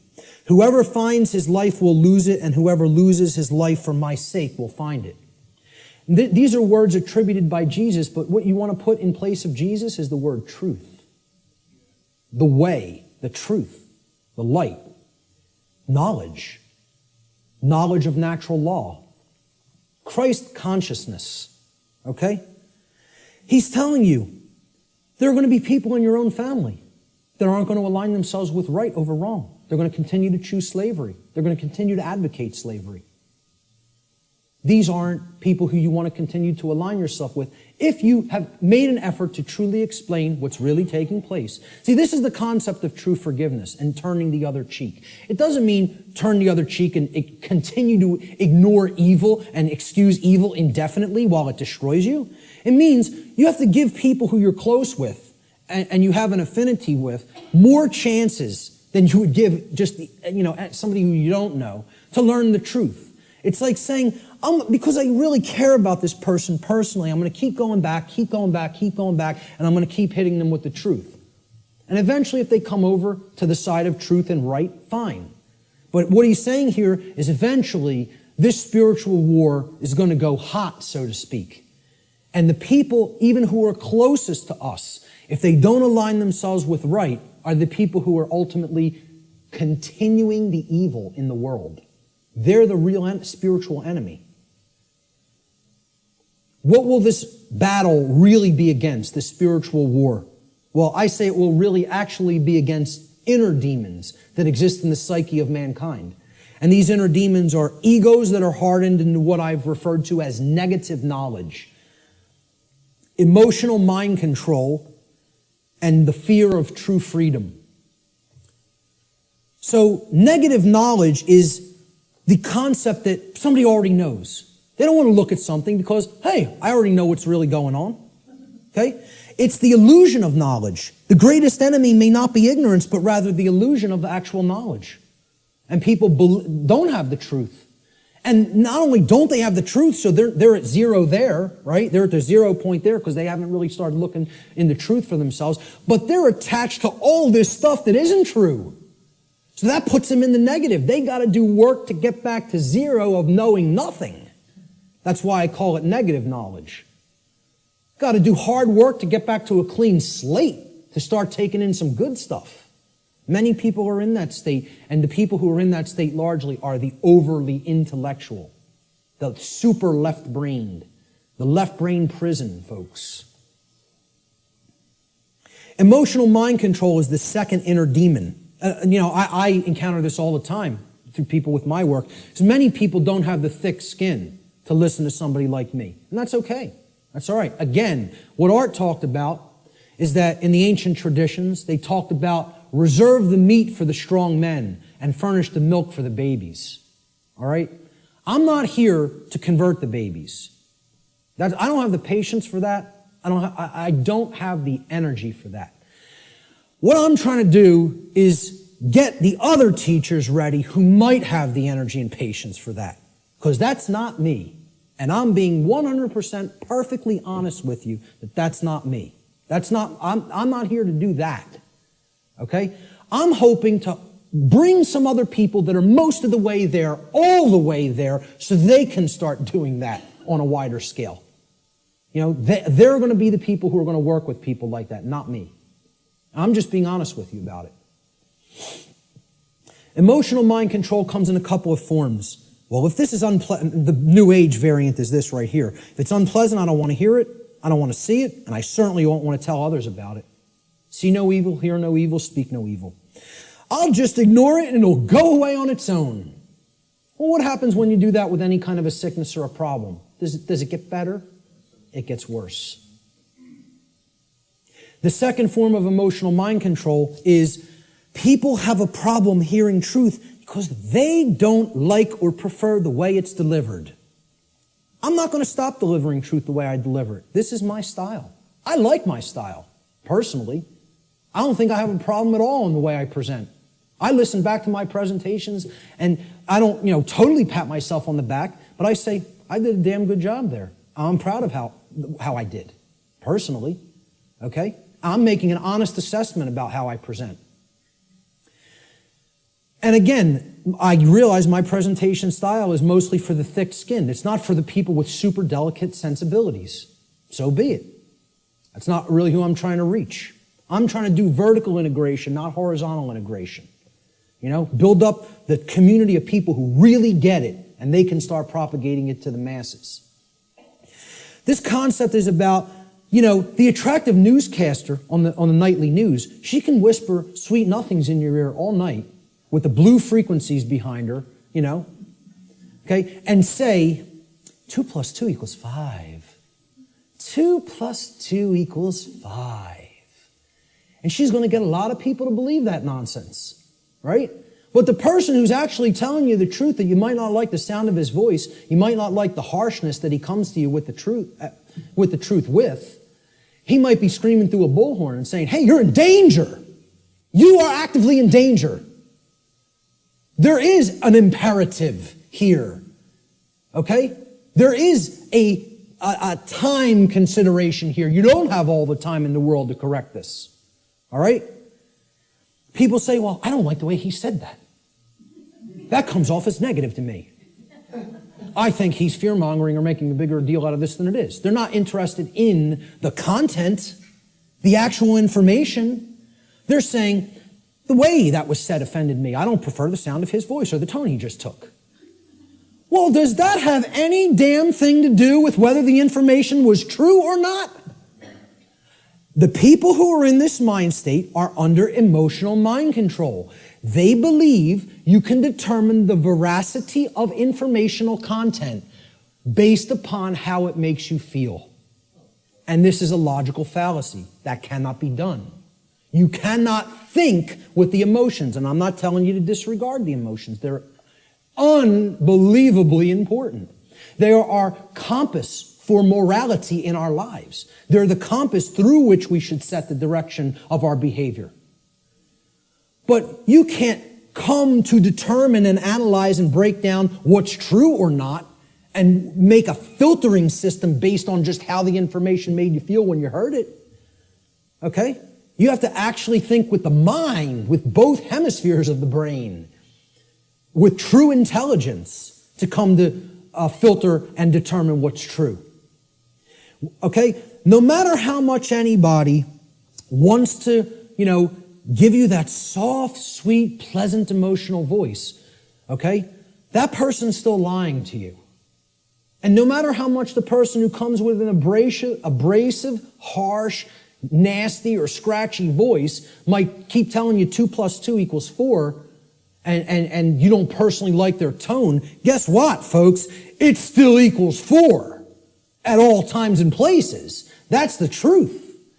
No amount of pleasantry or wrapping up the lie is ever going to make this statement on the left here true. Ever. But yet, that's what people would rather prefer to hear if it's told to them in a nice, pleasant tone. Truth is belligerent, as I said at the beginning of the presentation.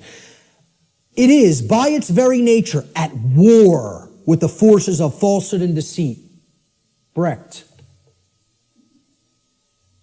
We literally believe that we are in the right to ignore a message of truth if the messenger is somehow distasteful to us. I would argue this to be a symptom of total madness. That's an anonymous quote I also found on a forum. And that's a great piece of wisdom. That's a gem of wisdom right there. It is total madness to disregard truth just because we don't like the way it was said. It's called emotional mind control. It's been a big part of my work that I've tried to explain to people. Where does the fear of true freedom come from? All right, and this is going to lead into my future work, which is a whole nother series of presentations. I'm going to go deeply into this in the future. It's very difficult to see here. There's actually a tree there. It's kind of in a deep red because I'm going to put some text over top of it. I should have started it in a more bright red and then faded it into the background, but forgive that on this slide. You can look it up here at the top of the tree. There's the leaves, all right? The leaves are one's refusal to own their own personal responsibility. Now, you would think, oh, that's way down at the root. No.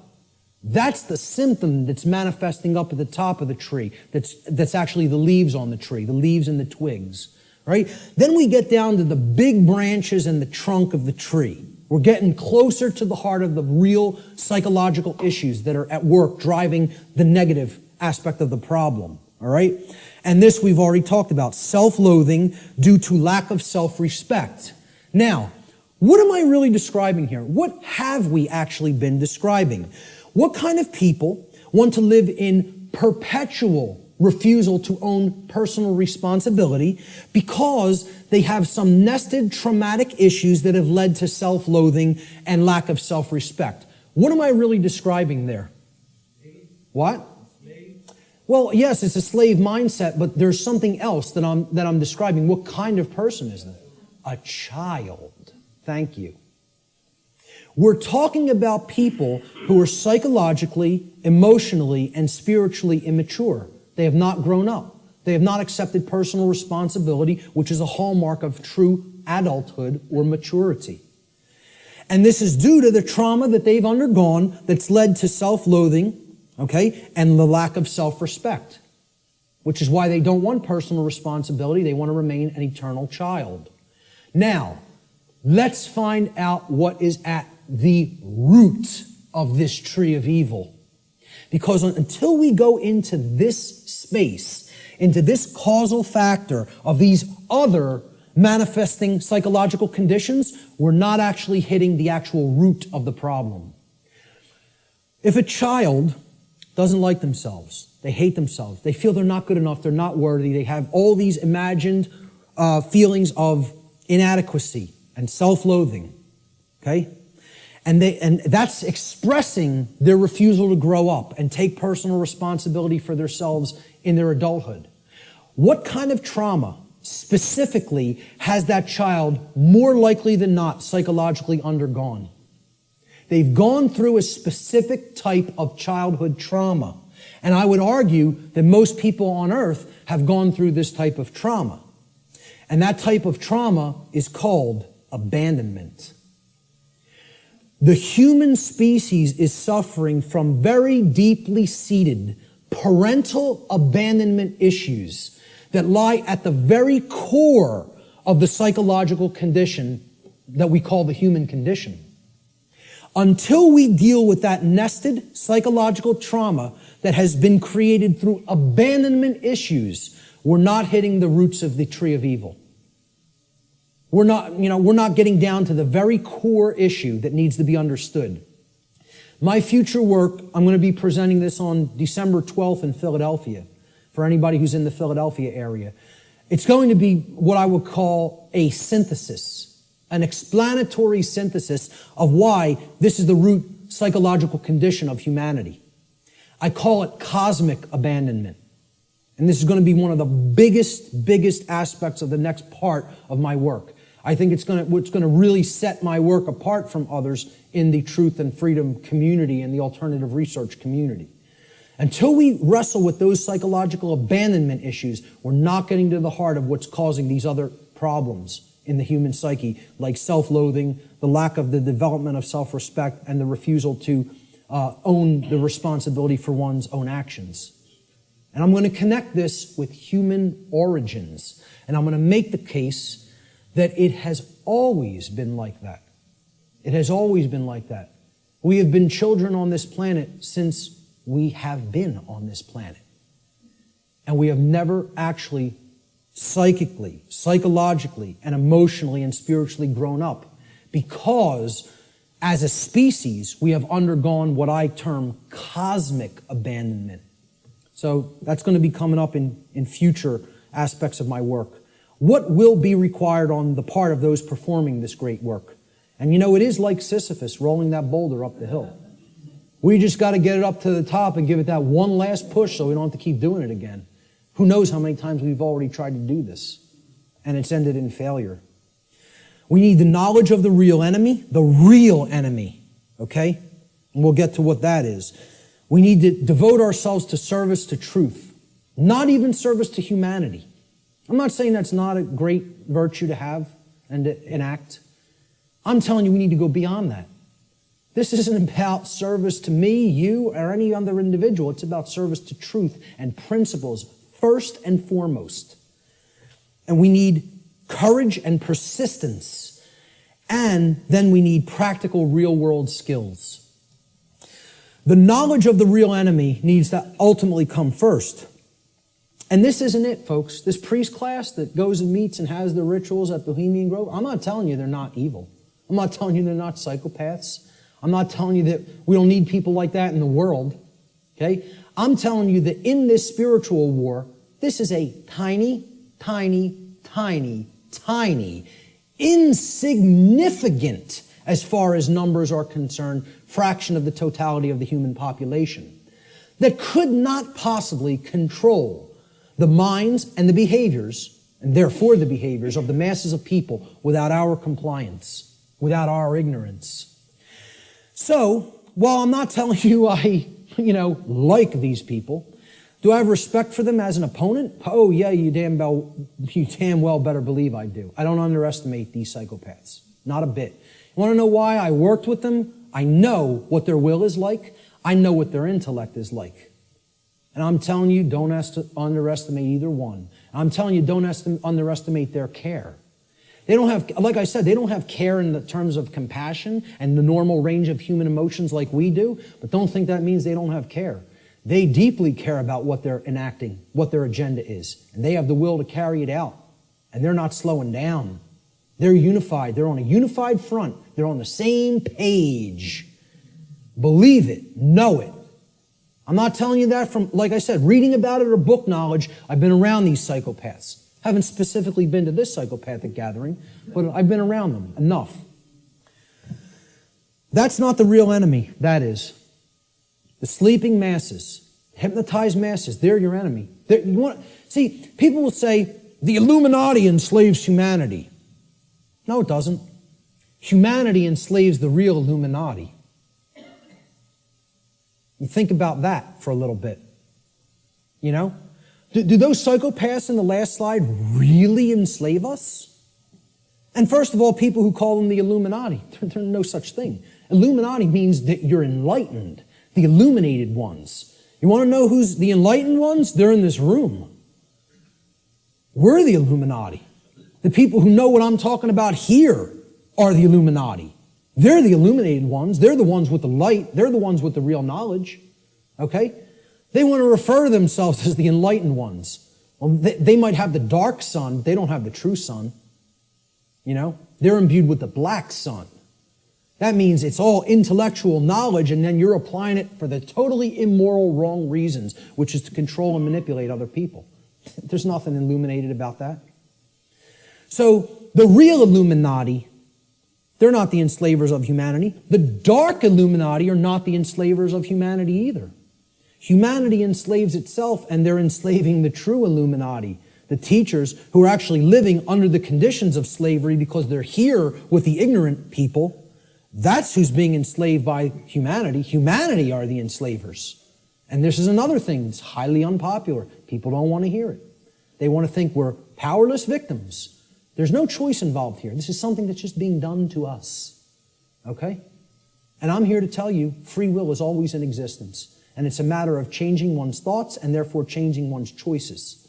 And that's our own personal responsibility that can never be given away or shirked or shunned. You are always responsible for what we're doing. Service to truth is required. Truth itself is eternal, can never be destroyed. But you know what? Humanity can be destroyed. We can be destroyed when we refuse to act in service to truth as her defenders. People say, oh, truth doesn't need to be defended. Nonsense. Truth needs to be defended at all times and places because the attack on it is never-ending and non-stop, continuous. And if we don't come to her defense, you know what happens? The voice of untruth and deception and evil and mind control rules the day. And the voice of truth doesn't get heard because the truth itself doesn't have a physical voice in the physical domain. You know, we have to be its mediums and we have to be its voice. It's possible for us to co-create a positive outcome in this scenario, but this can only be accomplished if we care enough to learn the truth ourselves, and then we develop the courage to continuously speak it to other people until our voice of truth becomes a non-stop chorus like the voice of lies and deception and mind control has been for millennia on this planet. Courage is required. Samuel Adams encapsulated this brilliantly. He said, the liberties of our countries are worth defending at all hazards. It is our duty to defend them against all attacks. It will bring a mark of everlasting infamy on the present generation if we should suffer them to be wrested from us by violence without any struggle, or to be cheated out of them by the artifices of designing men. If you love wealth greater than liberty, if you love the tranquility of servitude greater than the animating contest for freedom, then go home from us in peace. We seek not your counsel nor your arms. Crouch down and lick the hand that feeds you. May your chains set lightly upon you, and may posterity forget that you are ever our countrymen. Now that's about as powerful as it gets as far as I'm concerned. Because he's telling you if your allegiance isn't to the truth and freedom, I don't want to know you. I don't want to know you. And we hope history forgets that you ever were with us at this time and place in history. And because you deserve to be forgotten. That's what he's saying here. You know, I couldn't agree more. Persistence is required. Constant effort. We are the actual vehicles by which truth operates in the world. Therefore, it is our shared responsibility at this time to help to awaken others by continuously speaking the truth, even if we feel burdened by this task, even if we feel no one is listening, and even if it makes all involved in this process feel uncomfortable. It's not about feeling comfort, folks. It's not about staying complacent. It's about shaking things up, making people feel uncomfortable. Who ever told anybody that the truth would make you all warm and fuzzy inside? Who ever told anybody that? Why do people want to believe that? Who ever said that that was the case? The truth is horrible and yet needs to be embraced as a lover. Okay? With dedication to it, even in its full horror. Thomas Paine, who I feel was the most enlightened person on the continent at the time of the American Revolution, personally, he's one of my personal heroes, and walked in the vicinity where I walk sometimes now. He said, "These are the times that try men's souls. The summer soldier and the sunshine patriot will, in this crisis, shrink from the service of his country. But he that stands it now deserves the love and thanks of man and woman. Tyranny, like hell, is not easily conquered, yet we have this consolation with us, that the harder the conflict, the more glorious the triumph." I think he was one of the true anarchists that was living amongst us in the colonial days. Words attributed to the Buddha, Siddhartha Gautama. He said, "There are only two mistakes that one can ever make on the path to truth: not starting and not going all the way." All the way. I wrap up a lot of my podcasts with this quote because I love it so much. It's about persistence. It's not about saying, "Hey, I went this far and now I'm uncomfortable to see the rest of the picture. I made it 3/4 up the mountain. That's far enough. Let me set up my base camp here. I'll pitch my tent and I'm staying here. No farther. I don't want to see the peak." Okay? Until we become fully enlightened and go all the way to the summit, don't expect things to change. Don't expect them to get better. The truth has to be taken in its fullness. We need real world practical skills. You know, this isn't just about, "Oh, I know this now and I don't actually need any skills." Okay? To communicate truth, skill is required. Knowledge is required. Okay? To reach a good amount of people. Yeah, you can just talk to the people around you. You can communicate, to a small fraction of people that way. I'm not saying don't do that, even if you don't have these other skills. I'm saying if you want to get it out in a big way, to the masses of people, and in the new form of media, which is doing things like this, through the correct and positive and empowering use of technology. People want to say, "Oh, technology is not, there's no role for it. We got to get rid of technology." Technology is a thing that improves life at every scale and level. It's a tool. It's how it's used. Exactly. Okay? We're using technology for a powerful and enlightening purpose right now. And that's its intended use. It's to serve humanity and to serve truth. Okay?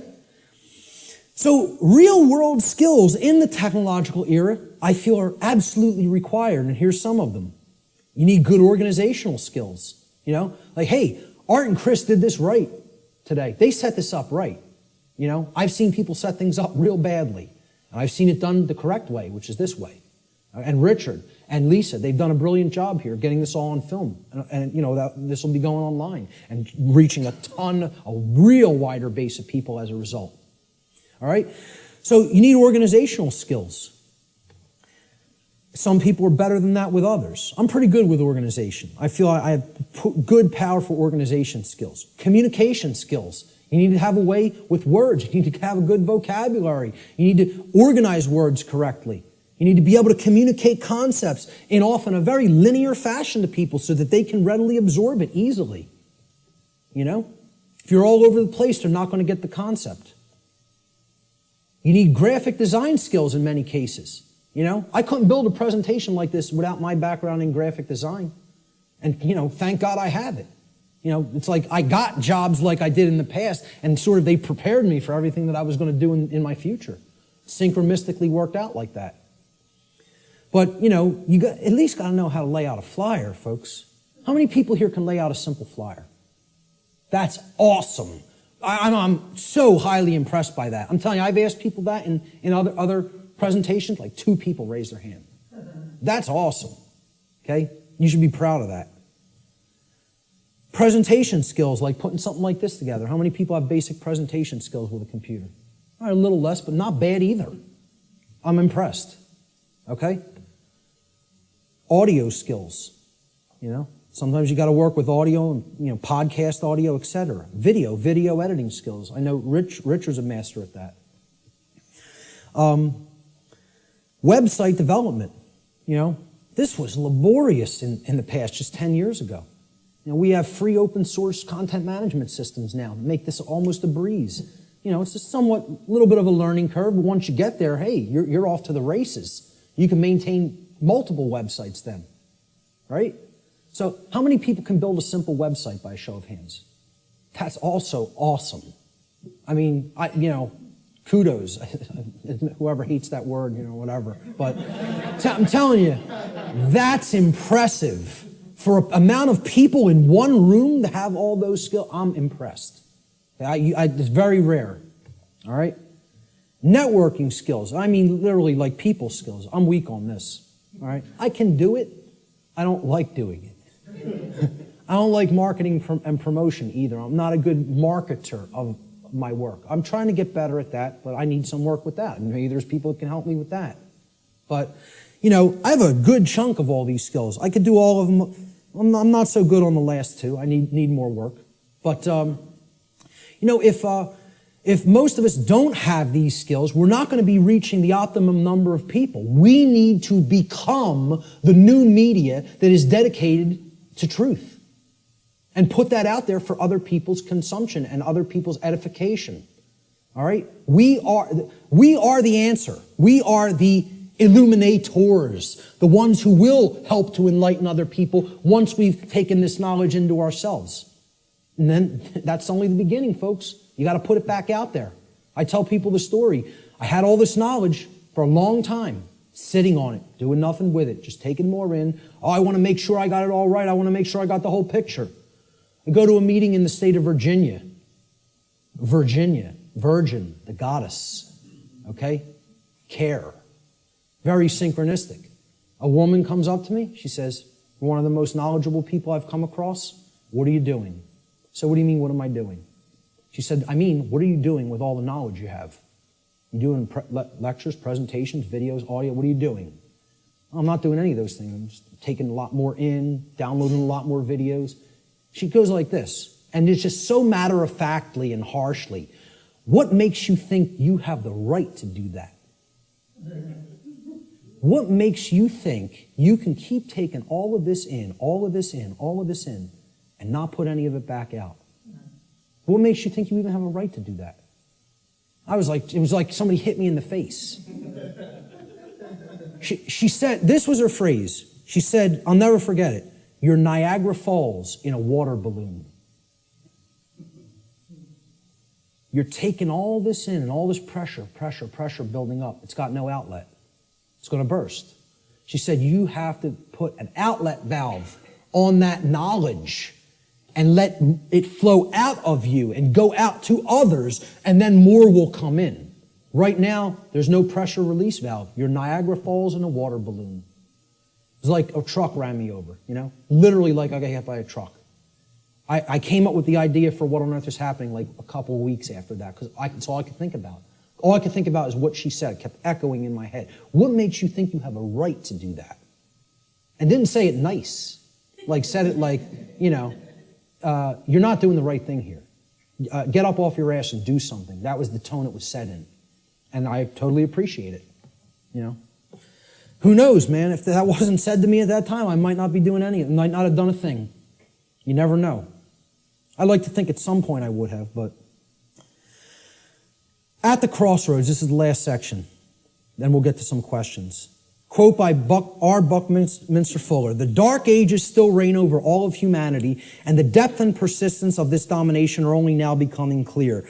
This dark age's prison has no steel bars, no chains or locks. Instead, it is locked by misorientation and built upon misinformation.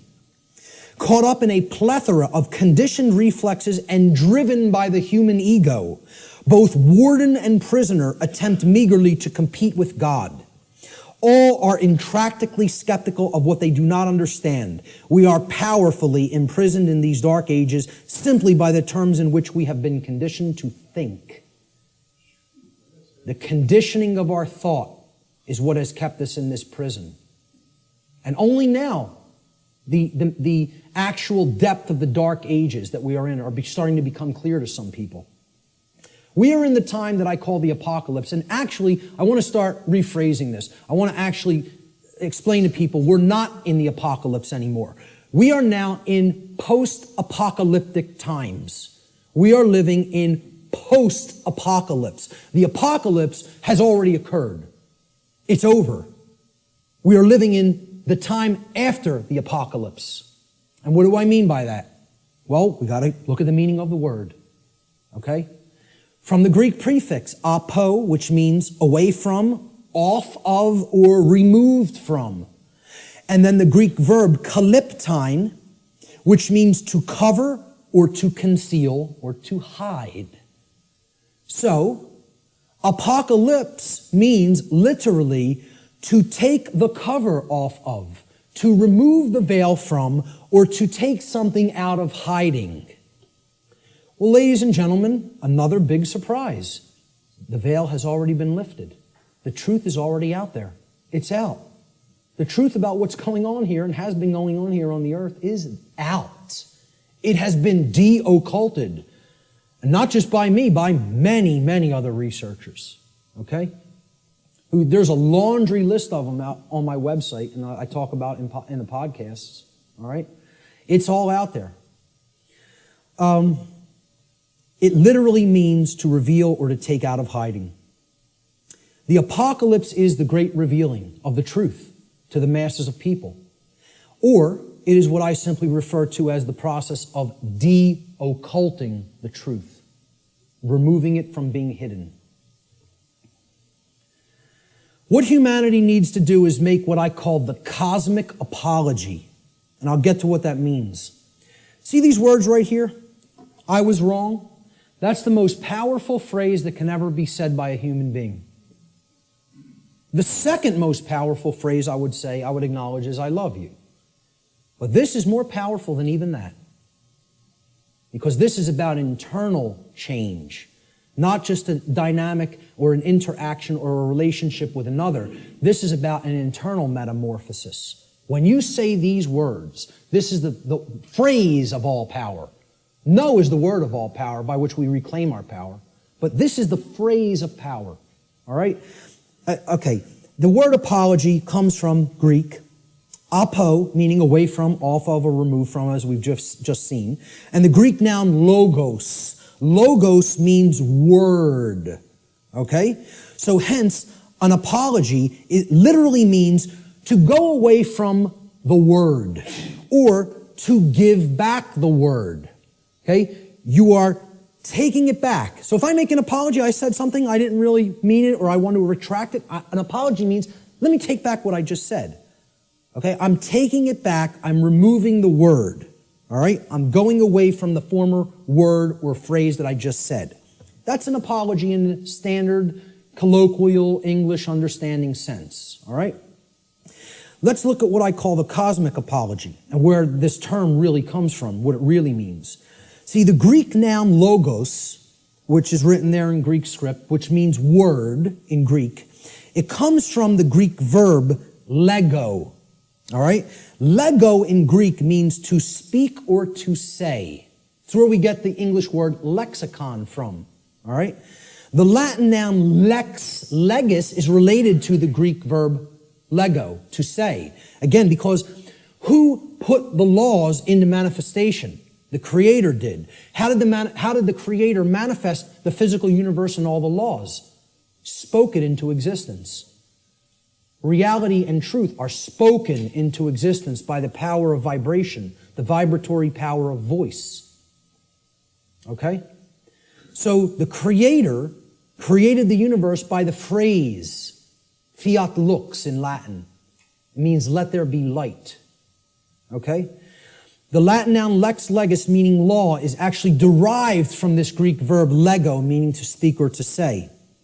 God and not man is the logos. the author of law, the one who spoke the law into existence at the creation of the universe, because natural law is the boundary conditions of the manifested reality called the physical universe. These are the boundary conditions which govern it. Humanity's work is to learn to listen to God's word, not man's word, not man's law, natural law, spiritual law, moral law, God's law, karmic law. I don't care what you want to call it. Call it whatever you want. Okay? Consequentialism. This is the truth. That's what, you want to talk about what all these phrases really mean? It all comes back to the word truth. That's it. It's the truth about what is, what's operating here. And humanity needs to align its behavior to this law, God's law, natural law. Without alignment of its behavior, don't expect to natural law, don't expect a thing to change here. Expect it to rapidly grow worse.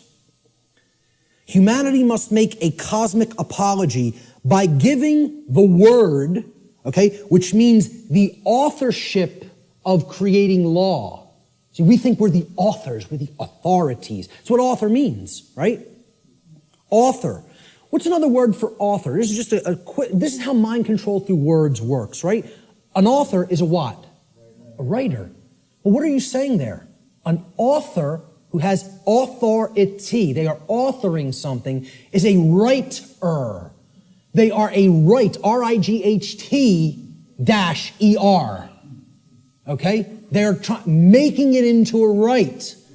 This is what you hear when you hear the word authority. You hear author, which means a writer, meaning one who makes rights, which means someone who believes they're God.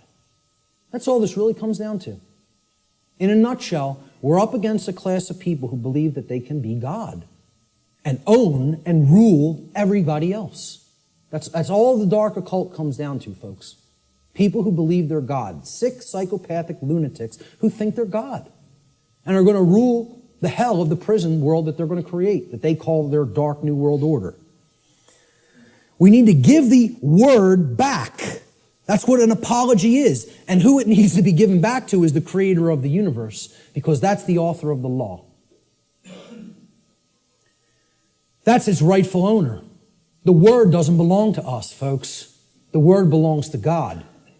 That's why it says at the beginning of the biblical text, in the beginning was the Word, and the Word was God. You know, that's what the Logos is. Natural law. God is law. You want the best definition I could ever give you for the word God? Law. People don't want to look at it like that. Very few people ever look at it like that. That's what the force of creation is. It's natural law. It's how we co-create our reality, whether we do it consciously or unconsciously. This apology is accomplished when we open our minds and hearts to truth and we start saying the lost word, no to evil, to the presence of evil in our lives. See, this is an initiate inside what was known as the Jed or the Djed pillars, depending on how certain people pronounce it. And these Jed pillars represented stability and enlightenment.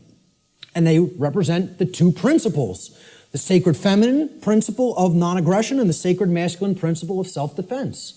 The initiate is the enlightened one who is incorporated and bridged both pillars and has come to the place of cosmic illumination, which is represented by the winged disc of Ma'at in the Comitian tradition, which is over the lintel between the two pillars. That winged disc of Ma'at. Ma'at was considered a great mother goddess in the Comitian, the ancient Egyptian traditions. Okay? She was the force. She was a personified deity.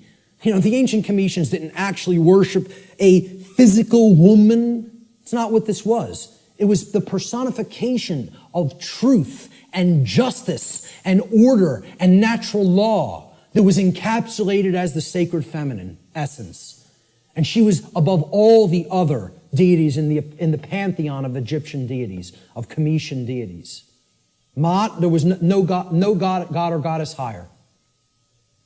And how they looked at alignment with Ma'at is if you wanted to have order and you wanted to avoid chaos, you learned the teachings of Ma'at, because she was the goddess of justice, and she was the goddess of righteousness. She was the goddess that brought order if you aligned yourself to her teachings, and her teachings were natural law. So that's what this is here. This is saying we need to take away the word. It's not saying remain silent and don't use your voice. It's not what it's ever been saying. This is a symbolic allegory for the apology. All right? You know what else the G in the middle of the compasses and square is? Apollo G. The sun, the light, the generative principle. Okay? We need to make the Apollo G. All right? That's what the G in the middle of the compasses and square in allegory also represents, because one of the big deities, the Greek deities that is often kind of exemplified in the Freemasonic tradition is Apollo.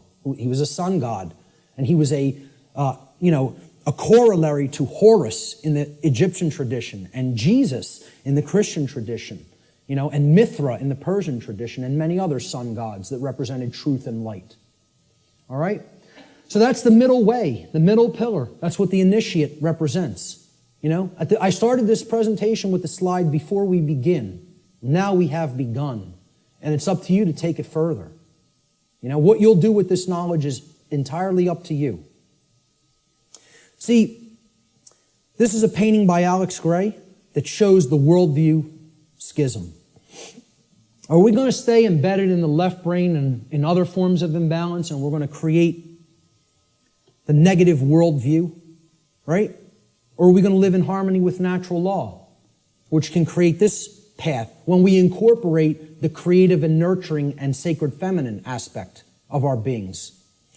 Natural law, living in harmony with it, can only lead to these conditions: freedom, peace, prosperity, the continuation of our species, our actual physical survival, and our evolutionary progress in consciousness.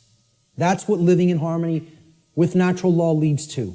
Conversely, living in opposition to natural law will get us this side of the world tree.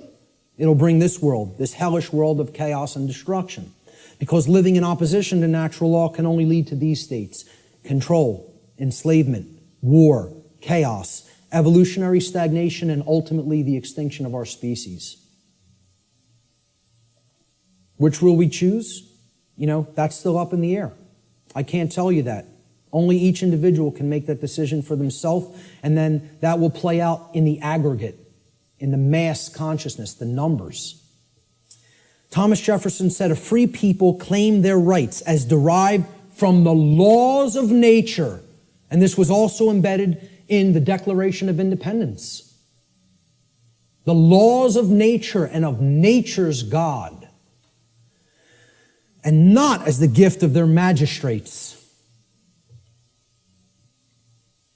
John Locke said, "The natural liberty of man is to be free from any superior power on earth, and not to be under the will or legislative authority of man, but only to have the law of nature for his rule." Former Grand Master of the Order of the Rose Cross, the Rosicrucian tradition, Francis Bacon, said, "Nature, to be commanded, must first be obeyed." If we want the forces of the cosmos on our side, we have to learn and adhere to the principles of natural law. If we do not align our behavior to that, nature will not stand with us. It will continuously stand against us, and it will itself create more strife and suffering in our lives. And we certainly won't command it. We won't command its forces with things like free energy used for any positive purpose. It'll only be used for destructive purposes. The psychologist Alfred Adler said, "There is a law that man should love his neighbor as himself." And he's referring, of course, here to the Golden Rule. "In a few hundred years, it should be as natural to mankind as breathing or the upright gait. But if he does not learn it, he must perish." And you know, folks, I would really hope this is going to take less than a few hundred years.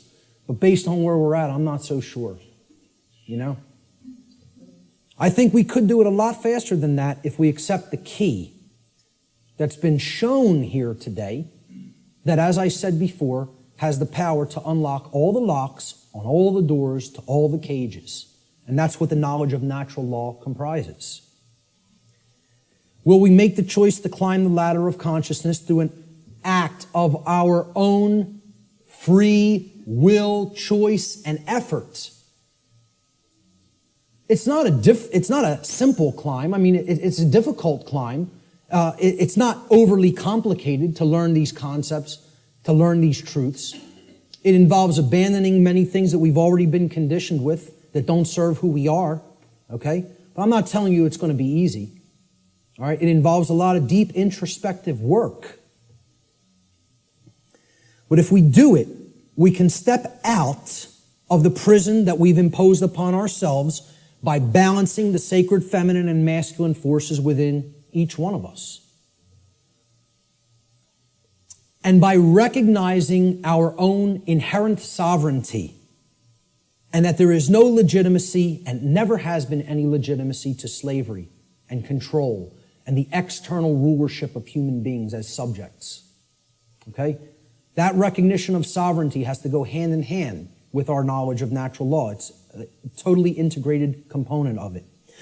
This was the title slide. This tarot card was on the title slide. When you understand, and I've talked about this in some of my work online, when you understand the deep connection to the tarot tradition and other mystery tradition teachings, specifically its very deep interwoven relationship to the Kabbalistic tradition of the Middle Eastern mystery traditions, all right? You understand that this card right here actually represents the will of creation and what creation itself, what the mind of the universe itself ultimately wants to manifest in physical reality. Not in some other worldly dream world or fantasy realm or spiritual reality that is to come or not come. Right here in the physical domain, which is not separate and distinct from the spiritual domain. They are one and the same. This card is known as the Justice card. Okay? And it's based on the Latin word jus, which means right or law. Okay? That's where we get the English word justice. This card represents balance between the pillars, as you see on the right side of the king, holding the sword of truth in hand, and the scales of truth and justice have been perfectly balanced and are in the other hand. And it represents sovereignty. And it represents alignment with natural law. And most of all, it represents alignment with truth and the manifestation of order. That can only happen when we align our behaviors to the principles of natural law. Only then will we see the manifestation that the universe is itself wishing for us and trying to help us create, which is justice and order. If we let go of the things that are holding us back and break our mental chains of bondage, we can create a world that is based in actual, real freedom. It is possible. I'm not telling you it's not going to be arduous work or a difficult journey, but it can be done. Okay? If we choose to do that, we're going to see advances and things that are going to be created that the world is going to look so drastically different if we go down that middle path to the truth and to order and to justice through the understanding of natural law and actually applying it and living it in our lives, that the changes we're going to experience are going to be so positive and so transformative that we can scarcely even imagine what the world will be like on the other side of that work, on the other side of that transformation. Will that be done? Maybe. Maybe not. The answer will come from what you see in the reflection of that device right there. That's what will determine it. Nothing else. It's up to each individual. Ladies and gentlemen, thank you so much for your kind attention today.